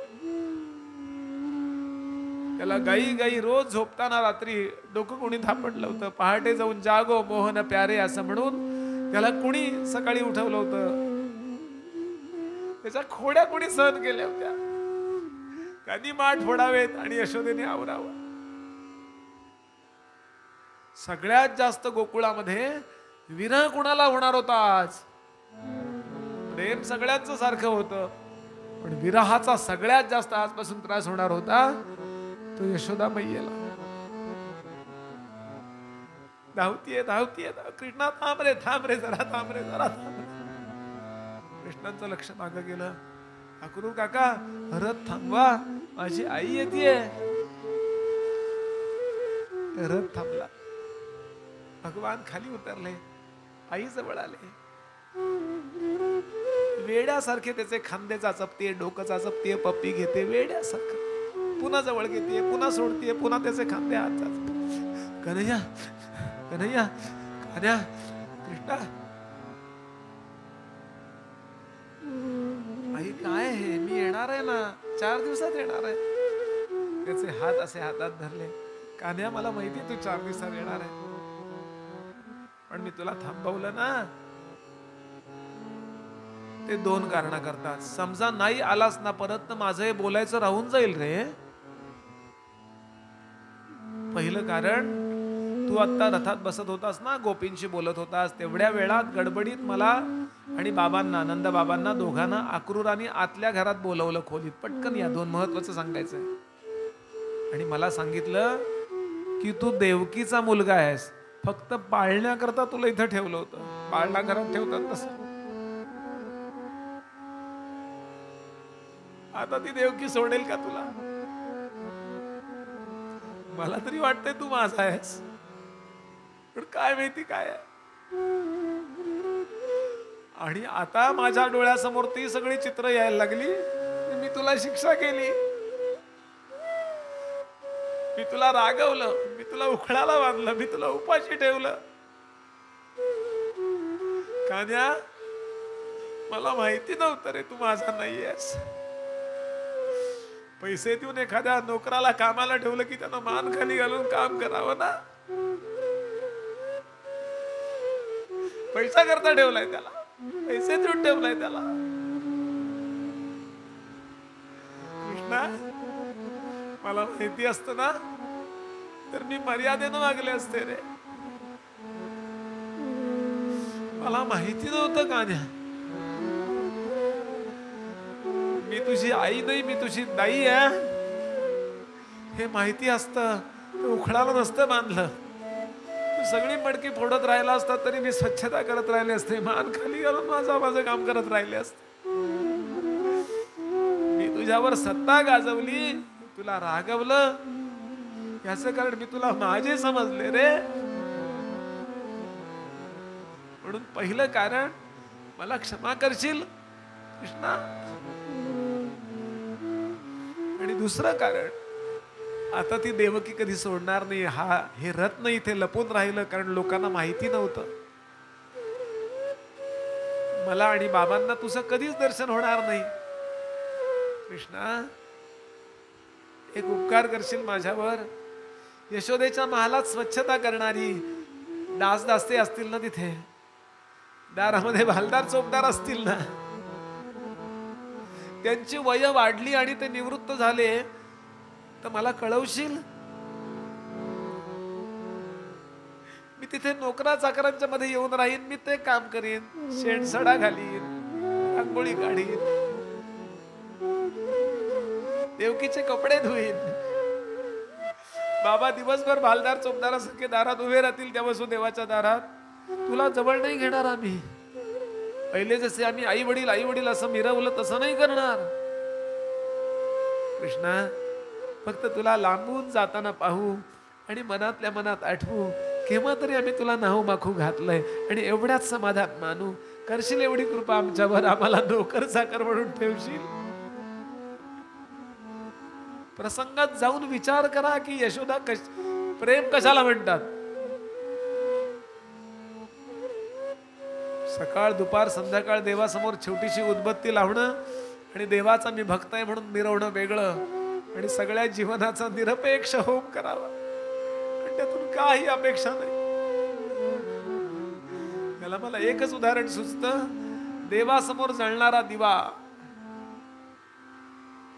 देवासमोर जळणारा दिवा अखंड तेवत राहतो आणि म्हणत राहतो, देवा जोपर्यंत माझ्यात तेल आहे ना तोपर्यंत मी अखंड तुझ्या समोर तेवत राहीन आणि तुझं प्रसन्न मुख पाहत राहीन. तेल संपलं की मी विझेन. म्हणून लक्षात घ्या, योगी होणं सोपं आहे, ज्ञानी होणं सोपं आहे. कर्मकांड तर तुलनेनं फारच सोपं आहे. सोपं आहे भक्त होणं. पण या योगामध्ये, या कर्मामध्ये, या ज्ञानामध्ये तुम्ही तुमचा अहंकार कितीतरी पायऱ्यांपर्यंत शिल्लक ठेवू शकता, जिवंत ठेवू शकता. भक्तीमध्ये अहंकार पहिल्या पायरी खाली गाडावा लागतो आणि दुसरं पाऊल उचलावं लागतं. नाथ महाराज म्हणाले, भक्त म्हणविता वाटे गोड, परी भजन मुद्रा अवघड. देवाला काय वाटलं असेल हो? कृष्णाला काय वाटलं असेल? कृष्ण विचार करतात, मी आलो तो इथे यांच्या भक्तीचे ऋण फेडायला.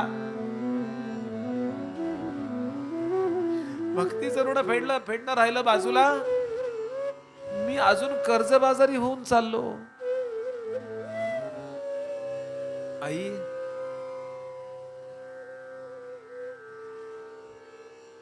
माझा उल्लेख माझ्या मुखानं कधी करावा लागला तर मी यशोदानंदन असा करेन. कृष्णा, वेडी आशा लावू नकोस. ये.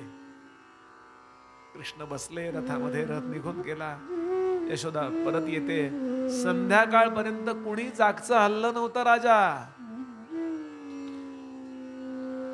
संध्याकाळी सुद्धा ते तो तसेच उभे होते. सकाळी 8 वाजता गेलाय समजा कृष्ण, संध्याकाळचे 7 वाजले तरी तसेच उभे आहेत ते. चित्रातल्या सेनेची उपमा दिली आहे शुकदेवांनी. चित्रातले सैनिक असे असे ठेवतो की नाही आपण किल्ल्यावरती, शिवाजी वगैरे असे, संध्याकाळी सुद्धा तसेच असतात.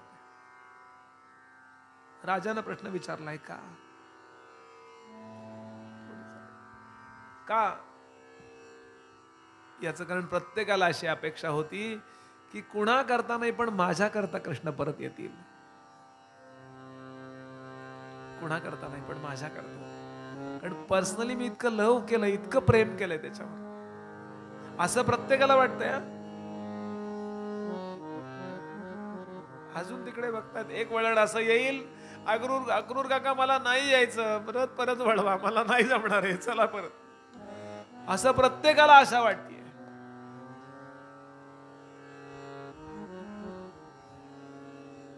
आला का परत? राजानं प्रश्न विचारला. शुकदेव सांगतात, आलेला परत दिसला तर नाही, पण आमच्या संतांच्या मतानं बाळकृष्ण अजूनही कृष्ण गोकुळातच आहे, तिथून गेला नाहीये. बाळकृष्ण अजून तिथेच आहे.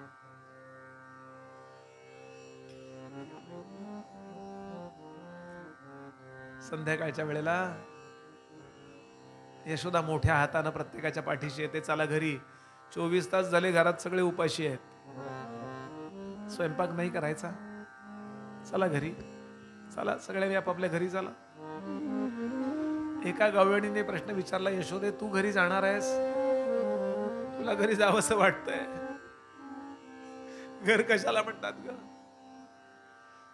दगडा विटाच्या भिंती, खिडक्या, दारं याला घर म्हणतात. घर त्याला म्हणतात जिथे आपल्या प्रेमास्पदाचा निवास असतो.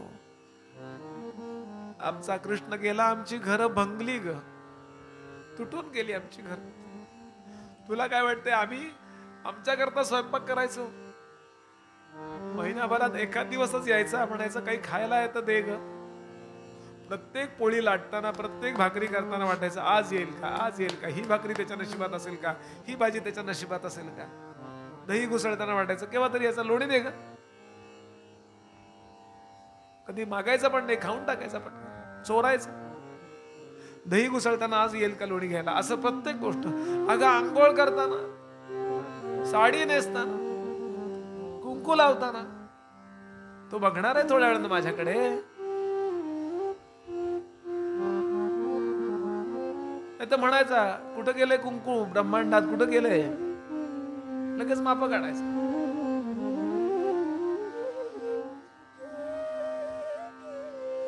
शुकदेव सांगतात, राजा या गोपींची प्रत्येक कृती कृष्णा करता होती रे. गोपींचं हसणं कृष्णा करता, गोपींचं रडणं कृष्णा करता, गोपींचं नटणं कृष्णा करता, गोपींचं मुरडणं कृष्णा करता. स्वभाव भक्ती अलंकार म्हणतात त्याला. जे करायचं ते देवा करताच. तदार्पिता अखिलाचारिता तद विस्मरणे परम व्याकुलता, नारदांनी केलेली व्याख्या. सगळं जीवन जेव्हा त्याला समर्पित होत. स्वामी स्वरूपानंदांचा अभंगच आहे, देवा हे मला दे रे, ही गोष्ट मला दे, बाकी मला काही दे नाही तर देऊ नकोस.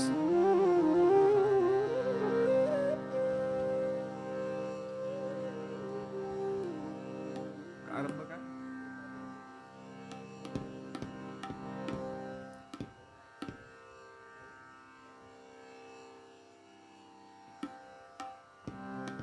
बोले न ते हो, बोले न ते हो देवा, बोले न ते हो वो तुझे चिस्तवन. स्वामींचाच अभंग आहे, एरवी वेगळ्या चालीत म्हणतो, आता भैरवी. बोले मी जे बोलेन ते तुझ्याबद्दलच बोलणं बाबा. बोले न ते हो वो तुझे चिस्तवन, चिंतिन ते ध्यान हो वो तुझे, चिंतिन ते ध्यान हो वो तुझे.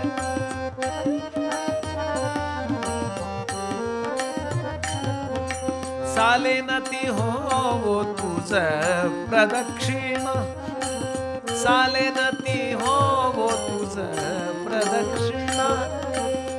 करीना भोजना नैवेद्य तो, करीना भोजना नैवेद्य तो.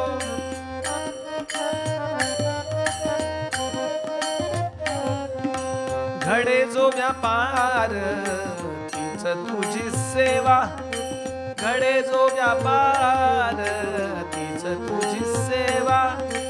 होवो केशी राजा स्वामी म्हणे, होवो केशी राजा स्वामी म्हणे. बोले न ते हो तुझे चिस्तवन, बोले न ते हो.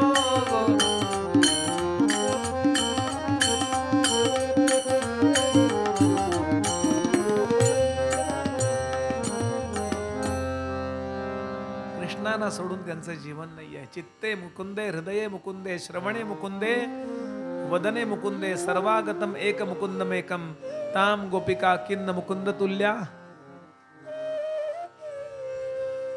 राजानं प्रश्न विचारला, मग यानंतर गोप गोपी जगले कसे?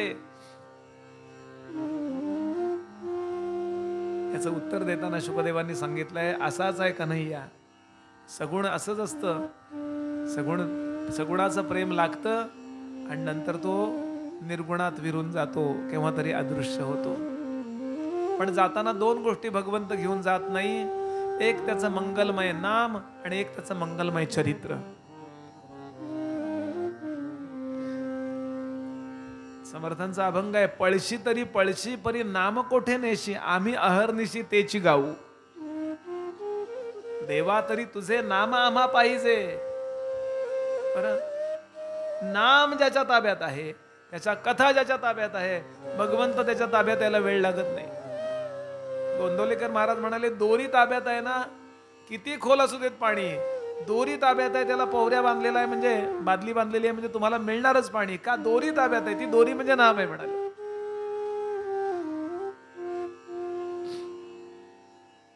गोप गोपी एकत्र जमतात, मध्ये मध्ये सतत त्याच चिंतनात आहेत, पण कधी सहनच होत नाही तर एकत्र जमतात आणि गाणं गातात भगवंताबद्दल. जय राधे जय राधे जय श्री कृष्ण बोलो जय राधे. बोलिए जय राधे जय राधे जय श्री कृष्ण बोलो जय राधे. जय राधे जय राधे जय श्री कृष्ण बोलो जय राधे. जय राधे जय राधे जय श्री कृष्ण बोलो जय राधे. जय श्री कृष्ण बोलो जय राधे. जय श्री कृष्ण बोलो जय राधे. जय श्री कृष्ण बोलो जय राधे. जय श्री कृष्ण बोलो जय राधे. जय श्री कृष्ण बोलो जय राधे. जय श्री कृष्ण बोलो जय राधे. जय श्री कृष्ण बोलो जय राधे. जय श्री कृष्ण बोलो जय राधे. जय राधे जय राधे जय श्री कृष्ण बोलो जय राधे. जय राधे जय राधे जय श्री कृष्ण बोलो जय राधे. जय राधे जय राधे जय श्री कृष्ण बोलो जय राधे. जय राधे जय राधे जय श्री कृष्ण बोलो जय राधे.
जय राधे जय राधे जय श्री कृष्ण बोलो जय राधे. जय राधे जय राधे जय श्री कृष्ण बोलो जय राधे. ओम नमो भगवते वासुदेवाय. ओम नमो भगवते वासुदेवाय. ओम नमो भगवते वासुदेवाय. शुकदेव सांगतात, राजन, भगवंताचं नाम आणि चरित्र आठवून सगळ्या गोपी पुन्हा आनंदल्या. विरहाचं दुःख तर असणारच आहे, पण तरी तो तिकडे आनंदात आहे ना, त्या आनंदात या आहेत. आता हा अक्रूर जो आहे पुढे निघालाय, म्हणजे ते बरेच रथ होते. नंद वगैरे बरोबर आहेत बरं का. नंद ही सगळी मुलं बरोबर आहेत. पेंद्या, व्रजा, वाकड्या, तनसुख, मनसुख, बारक्यावे सगळी मुलं बरोबर आहेत. अक्रूराच्या रथामध्ये बलराम आणि कृष्ण आहेत, मागे नंदाचा रथ आहे. त्या रथामध्ये नंद आहे, त्याचे काही मित्र आहेत, उपनंद आहे आणि दह्या दुधाचे माठ आहेत, कारण याला कधी खायला लागेल सांगता येत नाही वाटेत. नाही का, लहान मुलांना आपण घेऊन जातो कुठे बाहेर तर त्याचे वेगळे डबे घ्यायला लागतात, ते किंवा ते पुढे वगैरे घ्यायला लागतात, लेजची पाकिटं घ्यायला लागतात. तुला अनुभव आहे.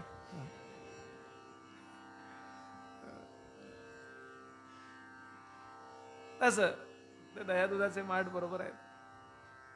आता झालं काय माहितीये का, या सगळ्या प्रकरणात नदीवर यायलाच त्यांना वाजले 11. रडले, थांबले, परत आले, गेले, ते यशोदा आली, ते 11. बरं, आता त्याचे आंघोळ करायचा तो 3 वेळा. पूर्वीच्या काळी सगळेच लोक 3दा आंघोळ करायचे. मी नेहमीच इथे या वळणावर सांगतो, पूर्वी माणसं 3दा आंघोळ करायची आणि एकदा जेवायची.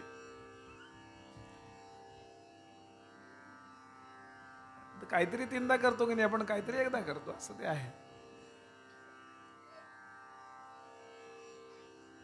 दुपारी आंघोळ करायचं तू. बरं, आता 12-12:30ला उशीर होईल, म्हणजे पोचायला 2 वाजतील ना तिकडे. 11 वाजता पटकन आंघोळ करून घेऊया म्हणून त्यानं आंघोळ केली.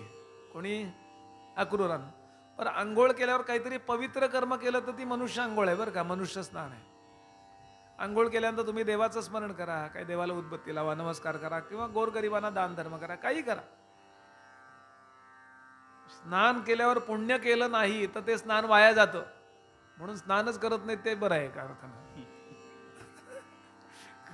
आंघोळच करत नाही झाली लोक, किती उशिरा करतात आंघोळी. स्वयंपाक झाल्यावर आंघोळ करतात 1 वाजता. मग काय उपयोग आहे त्या आंघोळीचा. आपल्यापैकी खूप लोकांचा असा नियम असेल की स्नान झाल्याशिवाय कट्ट्याला शिवत नाहीत स्वयंपाकघराच्या. असं पूर्वी होतं. असं म्हणजे का सांगतो मी, आपल्याला स्नानाला फार महत्व आहे आपल्याकडे. आणि असे ते स्नान करायचा. आणि तो काय करायचा, स्नान झालं की रोज मानसपूजा करायचा. 3दा मानसपूजा करायचा. मनातल्या मनात केलेली पूजा याला मानसपूजा म्हणतात. म्हणजे मनातल्या मनात देव आठवायचा, तो समोर आलाय, मी स्वतः वेगळा कल्पायचा, मी त्याची पूजा करतोय, मग त्याचे पाय धुवायचे, मग त्याचा पंचामृत त्याला पायावर घालायचं, पंचामृती पाद्यपूजा, मग त्याला आंघोळ घालायची, मग कपडे बदलायचे, अंग पुसायचं, मग त्याला छानपैकी संपूर्ण अंगाला बारीक असं थोडंसं तेल अत्तर असं लावून घ्यायचं, असं मॉलिश करायचं किंचित. मग नवीन नवीन त्याला चांगले कपडे नेसवायचे, धुवून इस्त्री केलेले. मग हार वगैरे घालायचे, हारात आळ्या वगैरे नकोत, असे चांगले हार, म्हणजे हे सगळं कल्पना करायची. मग मुकुट घालायचा, मग धूपमाग्रापयामी दीपन दर्शयामी, त्याला जेवू घालायचं चांदीच्या ताटात. रोज वेगवेगळी पक्वान्न करायची. बरं, मग आरती करायची. आणि मग त्याच्या हास्यामध्ये निटिलाकडे पाहत त्याच्या हास्यामध्ये स्वतःला विरवून टाकायचं आणि मग तो निर्गुणात जातो. असं ते, अशी ती कल्पना आहे बरं का. अशी रोज मानसपूजा करणारे खूप आहेत बरं. गोंदवलेकर महाराज करायचे मानसपूजा नामाची. आणि मग राम प्रगट व्हायचे, त्यांच्या साधन कालात त्यांनी केलंय म्हणे. जे जे आपण असं पाहिजे ते ते कल्पून वाईजे, येणे प्रकारे कीजे मानसपूजा. समर्थांनी व्याख्याच केली. अशी मानसपूजा करायचा. तो कुणाची करायचा, तर विष्णूंची करायचा. कृष्णाला सांगितले इथं खाली उतरू नका बरं का, इथेच थांबा, मी आलो. आणि स्नाना करता तो खाली उतरला, स्नान केलं. तिथे वाळूवरती, त्या पुळणी म्हणतो ना आपण, वाळू, तिथे बसला आणि मानसपूजा केली. विष्णूंचं स्मरण केलं. शांताकारं भुजगशयनं पद्मनाभं सुरेशं विश्वाधारं गगनसदृशं मेघवर्णं शुभांगं लक्ष्मीकान्तं कमलनयनं योगिभिर्ध्यानगम्यं वन्दे विष्णुं भवभयहरं सर्वलोकैकनाथं. वैकुंठनाथ भगवान की जय. आणि मग छानपैकी त्याला लाल रंगाचं वस्त्र नेसवलं, म्हणजे रक्तांबर. जसं पितांबर असतं तसं रक्तांबर नेसवलं. आता रक्तांबर नेसवलं की अंगठ्या माणकाच्या, लाल रंगाचं रत्न कुठलं, माणिक. डोक्यावरती जो मुकुट आहे त्याच्यावरती मोठं माणकाचा हिरा, म्हणजे सगळे तसं, म्हणजे मॅचिंग. लाल रंगाचं वस्त्र, मग लाल नाही का चप्पल त्या रंगाचे असतात की नाही. वेगळ्या रंगाची छत्री असेल तर भिजत जातात मुली. काळी छत्री होती म्हणली, मी नाही जाणार, असं मी ऐकलं होतं बाबा, मला काही फार माहित नाही. टिकली त्या रंगाची वगैरे वगैरे, असं काय काय मी, म्हणजे मी हे सगळं टीव्हीवर बघून सांगतोय बरं, आम्हाला काही अनुभव नाही घरातला. असो, तर तसं त्याने हे केलं, पूजा केली, भगवंताला विसर्जित केलं. आता देवा तुझ्या स्थानी राहा, कुठे राहतो, स्वमहिमनी तिष्ठती, भगवंत स्वतःच्या महिम्यात राहतो असं म्हटलंय. आणि आला तो, आणि पाहतोय तो कृष्णाच्या अंगावर सगळं ते हो, खरंय, संशय होताच म्हणला मला. पण न जाणू यानं बॅगेतला आणला असलो, इथं चेंज केलं असं, लोकात श्रद्धा ठेवण्यापूर्वी फसायला नको. भारावून जाऊन माणसं श्रद्धा ठेवतात आणि नंतर ते तसे नाही आहेत असं वाटतं. अगदी भारावून जाऊन श्रद्धा ठेवतात ना. म्हणले इतकी त्यांची प्रवचनं टीव्हीवरची ऐकून ऐकून ऐकून ऐकून आम्ही त्यांचा अनुग्रह घेतला. आता गुरुपौर्णिमा जेलमध्ये. कधी भारावून जायचं नाही बरं का, खूप नीट लक्षात ठेवा. समर्थांचा याकरता गुरुलक्षण वाचून बघा. जे करामती दाखविती तेही गुरुमणीच येती, परंतु सद्गुरु नव्हे ती मोक्षदाते. आपुली माता आणि पिता तेही गुरुची तत्वता, परी पहिलं पार पावविता तो सद्गुरु वेगळा. जो यातीचा जो गुरु जी विद्या असते शिकविती तेही गुरु बरं, पण पहिलं पार पाववी तो सद्गुरु वेगळा.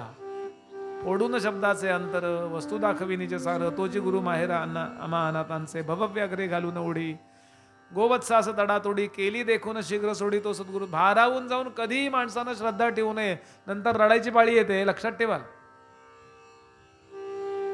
माझे गुरुजी नेहमी सांगायचे कधी असं, म्हणून आपलं रोजचं वाचन पाहिजे दासबोध ज्ञानेश्वरीचं. असे पण भारावून खूप जातो असं, म्हणून तो परत आंघोळीला गेला. असेल सुद्धा नसेल सुद्धा पुन्हा आंघोळ केली. आता हिरव्या रंगाचं त्याला म्हणजे हरितांबर नेसवलं, हिरव्या रंगाचं कडकडीत सोळ असं छानपैकी स्वच्छ. तेव्हा हिरव्या रंगावर कोणी क्लेम केलेला नव्हता, सगळ्यांचा होता हिरवा रंग तेव्हा. आणि आला मग पाचूच्या अंगठ्या, पाचू पन्ना म्हणतात ना, पन्ना. आणि येऊन बघितलं कृष्णाच्या अंगावर सगळं ते. न जाणू यानं दुसरा चेंज केला असेल तर पुन्हा गेला. जेवढा अहंकार जास्त तेवढ्या आंघोळी जास्त, लक्षात ठेवा. कर्मकांडाकरताच, कर्मकांड कसा अधिकारी कोण, अहंकारी तो कर्मकांडाचा अधिकारी, लक्षात ठेवा. ज्याला प्राणांना दंड देता येऊ शकतो तो योगाचा अधिकारी आहे. ज्याची बुद्धी अत्यंत तल्लख आहे, तसं प्रत्येकालाच वाटतं. जो कधी म्हणजे निश्चय केला की लगेच होतो. उद्यापासून मी पहाटे 3ला उठेन, घड्याळाचा गजर न लावता पहाटे 3ला जाग येतो, तो बुद्धिमान सांगितलं. आता प्रत्येकालाच वाटतं मी बुद्धिमान, त्याला ते म्हणजे वाटण्याला काहीच मजा नाही. एकदा सद्गुरूंनी सांगितलं तत्वमसी शंकराचार्य, की ते म्हणले अहम ब्रह्मास्मी, झालं का. असे ते ज्ञानाचे अधिकारी आहेत. आणि स्वतःला देह समजतो तो कर्माचा अधिकारी आहे. मग त्याला आंघोळी जास्त आहे. म्हणजे अजून आपण इथपर्यंत पण आलो नाही आहोत. आपल्याकरता माझ्याकरता बोलत नाही मी, हे सुद्धा आपल्याकरता लांब आहे. पण पुन्हा आंघोळ केली आणि आता त्याचा फेवरेट कलर ते म्हटलं आपला त्याचा नेहमीचा रंग आपण अर्पण करूया. पिवळा पितांबर नेसवीन तुला, पिवळा पितांबर नेसवीन तुला, शेला हिरवा घालीन वरती, शेला हिरवा घालीन वरती. अरे माझा गोपाल कृष्ण करीन तुझी मी आरती.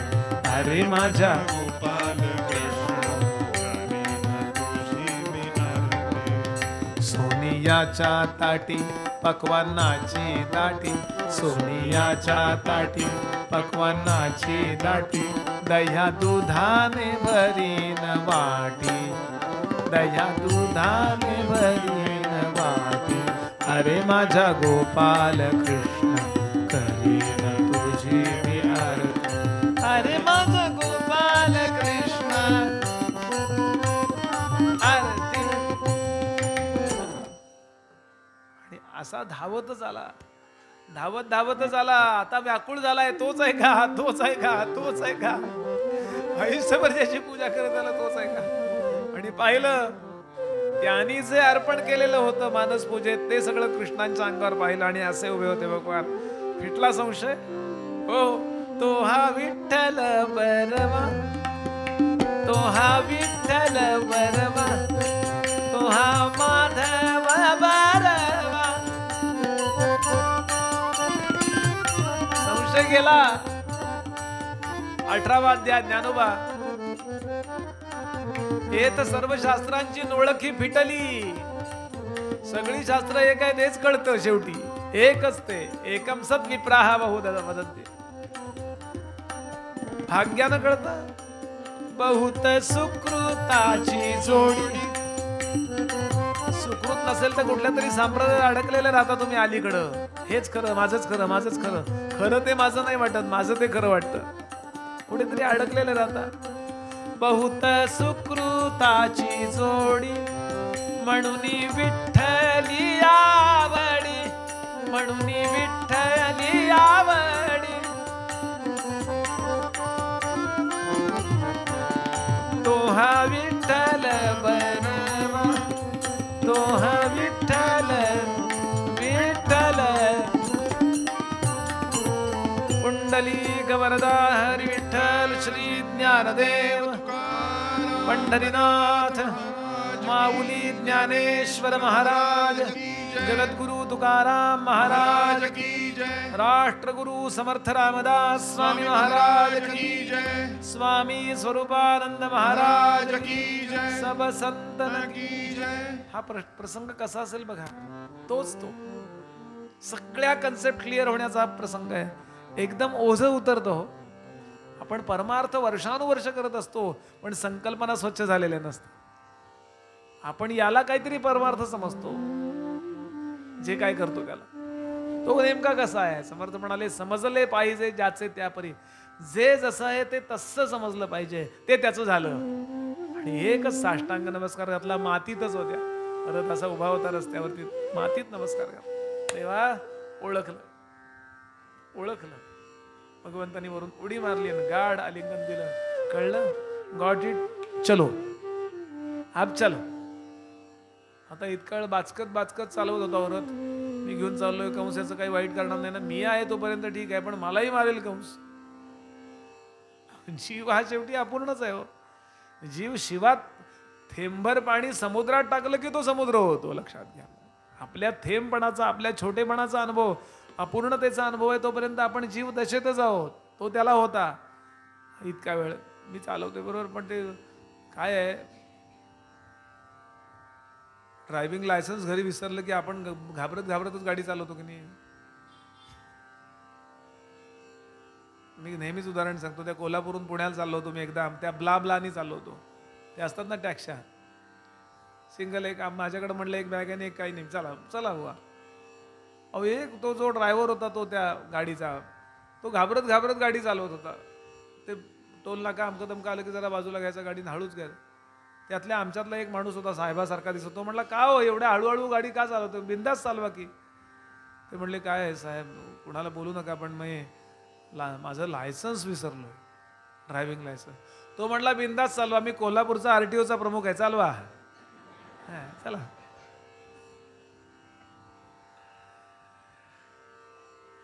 अडवलं तर रे, डिपार्टमेंटचा माणूस आहे, जाऊ दे चल. एकदा कन्सेप्ट क्लिअर झाल्या, कशा करता बोलतोय मी, परमार्थातल्या कन्सेप्ट क्लिअर जोपर्यंत होत नाही तोपर्यंत आपलं पाऊल परमार्थातलं बिनदिक्कत पडत नाही. प्रत्येक देहबोलीमध्ये आत्मविश्वास यावा वाटत असेल म्हणून दासबोध ज्ञानेश्वरी रोज वाचा, म्हणून कीर्तन प्रवचन आहे. कुठला तरी संप्रदाय फिंप्रदाय असे तर अडकायचं नाही. संप्रदाय म्हणजे only road, that is only road, रस्ता आहे तो. कुठलाच रस्ता आपल्याला, कुठलाही रस्ता मुक्कामाचं ठिकाण नसतो. रस्ता फक्त प्रवासाला वापरायचा असतो. आणि सगळे रस्ते एकाच भगवंतापर्यंत जातात. हे एकदा कळलं की मनुष्य माझाच रस्ता खरा अशा काहीतरी अहंकारात अडकत नाही. 5 क्लेश सांगितलेत: अविद्या, अस्मिता, रागद्वेष आणि अभिनिवेश. त्या अस्मितेनंतर रागद्वेष निर्माण होतात. फार डेंजर आहे बरं का हे. आमच्या रामकृष्ण परमहंसांचं वाक्य आहे, ते म्हणाले, सगळे अहंकार जातात पण साधुत्वाचा अहंकार लवकर जात नाही. संप्रदायाचा अहंकार लवकर नाही जात नाही. म्हणून तर साधं व्हायचं. इथून खाली उतरलं की संपलं. दुसऱ्या मिनिटाला हे विसरता आलं पाहिजे. काय असे चिकटून असतात, मग बसा, मग कुठेच प्रवास होत नाही. आणि रस्त्यामध्ये जे भांडण करत बसतात ना, हाच रस्ता जातो, हाच रस्ता जातो, ते फक्त ट्रॅफिक जाम करतात. प्रवास करणारा मनुष्य कधी वाद घालू शकत नाही. लक्षात घ्या. वाद घालत असेल ना मनुष्य, माझंच खरं, मनातल्या मनात वाद घालतो. लोकांशी घालेल न घालेल ते नंतरच आहे. आमचंच खरं, आमचंच खरं. त्याला काही कळलेलं नसतं. तुकोबा कुठल्या संप्रदायाचा आहे तो? ते विठोबाच आहे. आता विठोबाला मुसलमान लोकही येतात, सगळे येतात. कृष्णाचं भजन मुसलमान लोकांनी लिहिलेलं आहे. असो, मला फक्त एवढं सांगायचं आहे की कन्सेप्ट क्लिअर झाली पाहिजे. कृष्ण म्हणाले चला. आणि आता ही सगळी मंडळी पोचली, निघाली आहेत, भरा भरा भरा भरा भरा भरा भरा भरा पुढे निघाले. आणि तिथे म्हणाले असं आहे, आता मथुरेत जाण्यापूर्वी थोडा चहा पिऊया. मथुरेत जायचं तर चहा मारूया जरा आणि मग मथुरेत जाऊया. गोपाल कृष्ण भगवान की जय. हा, एक 10 मिनिटाचा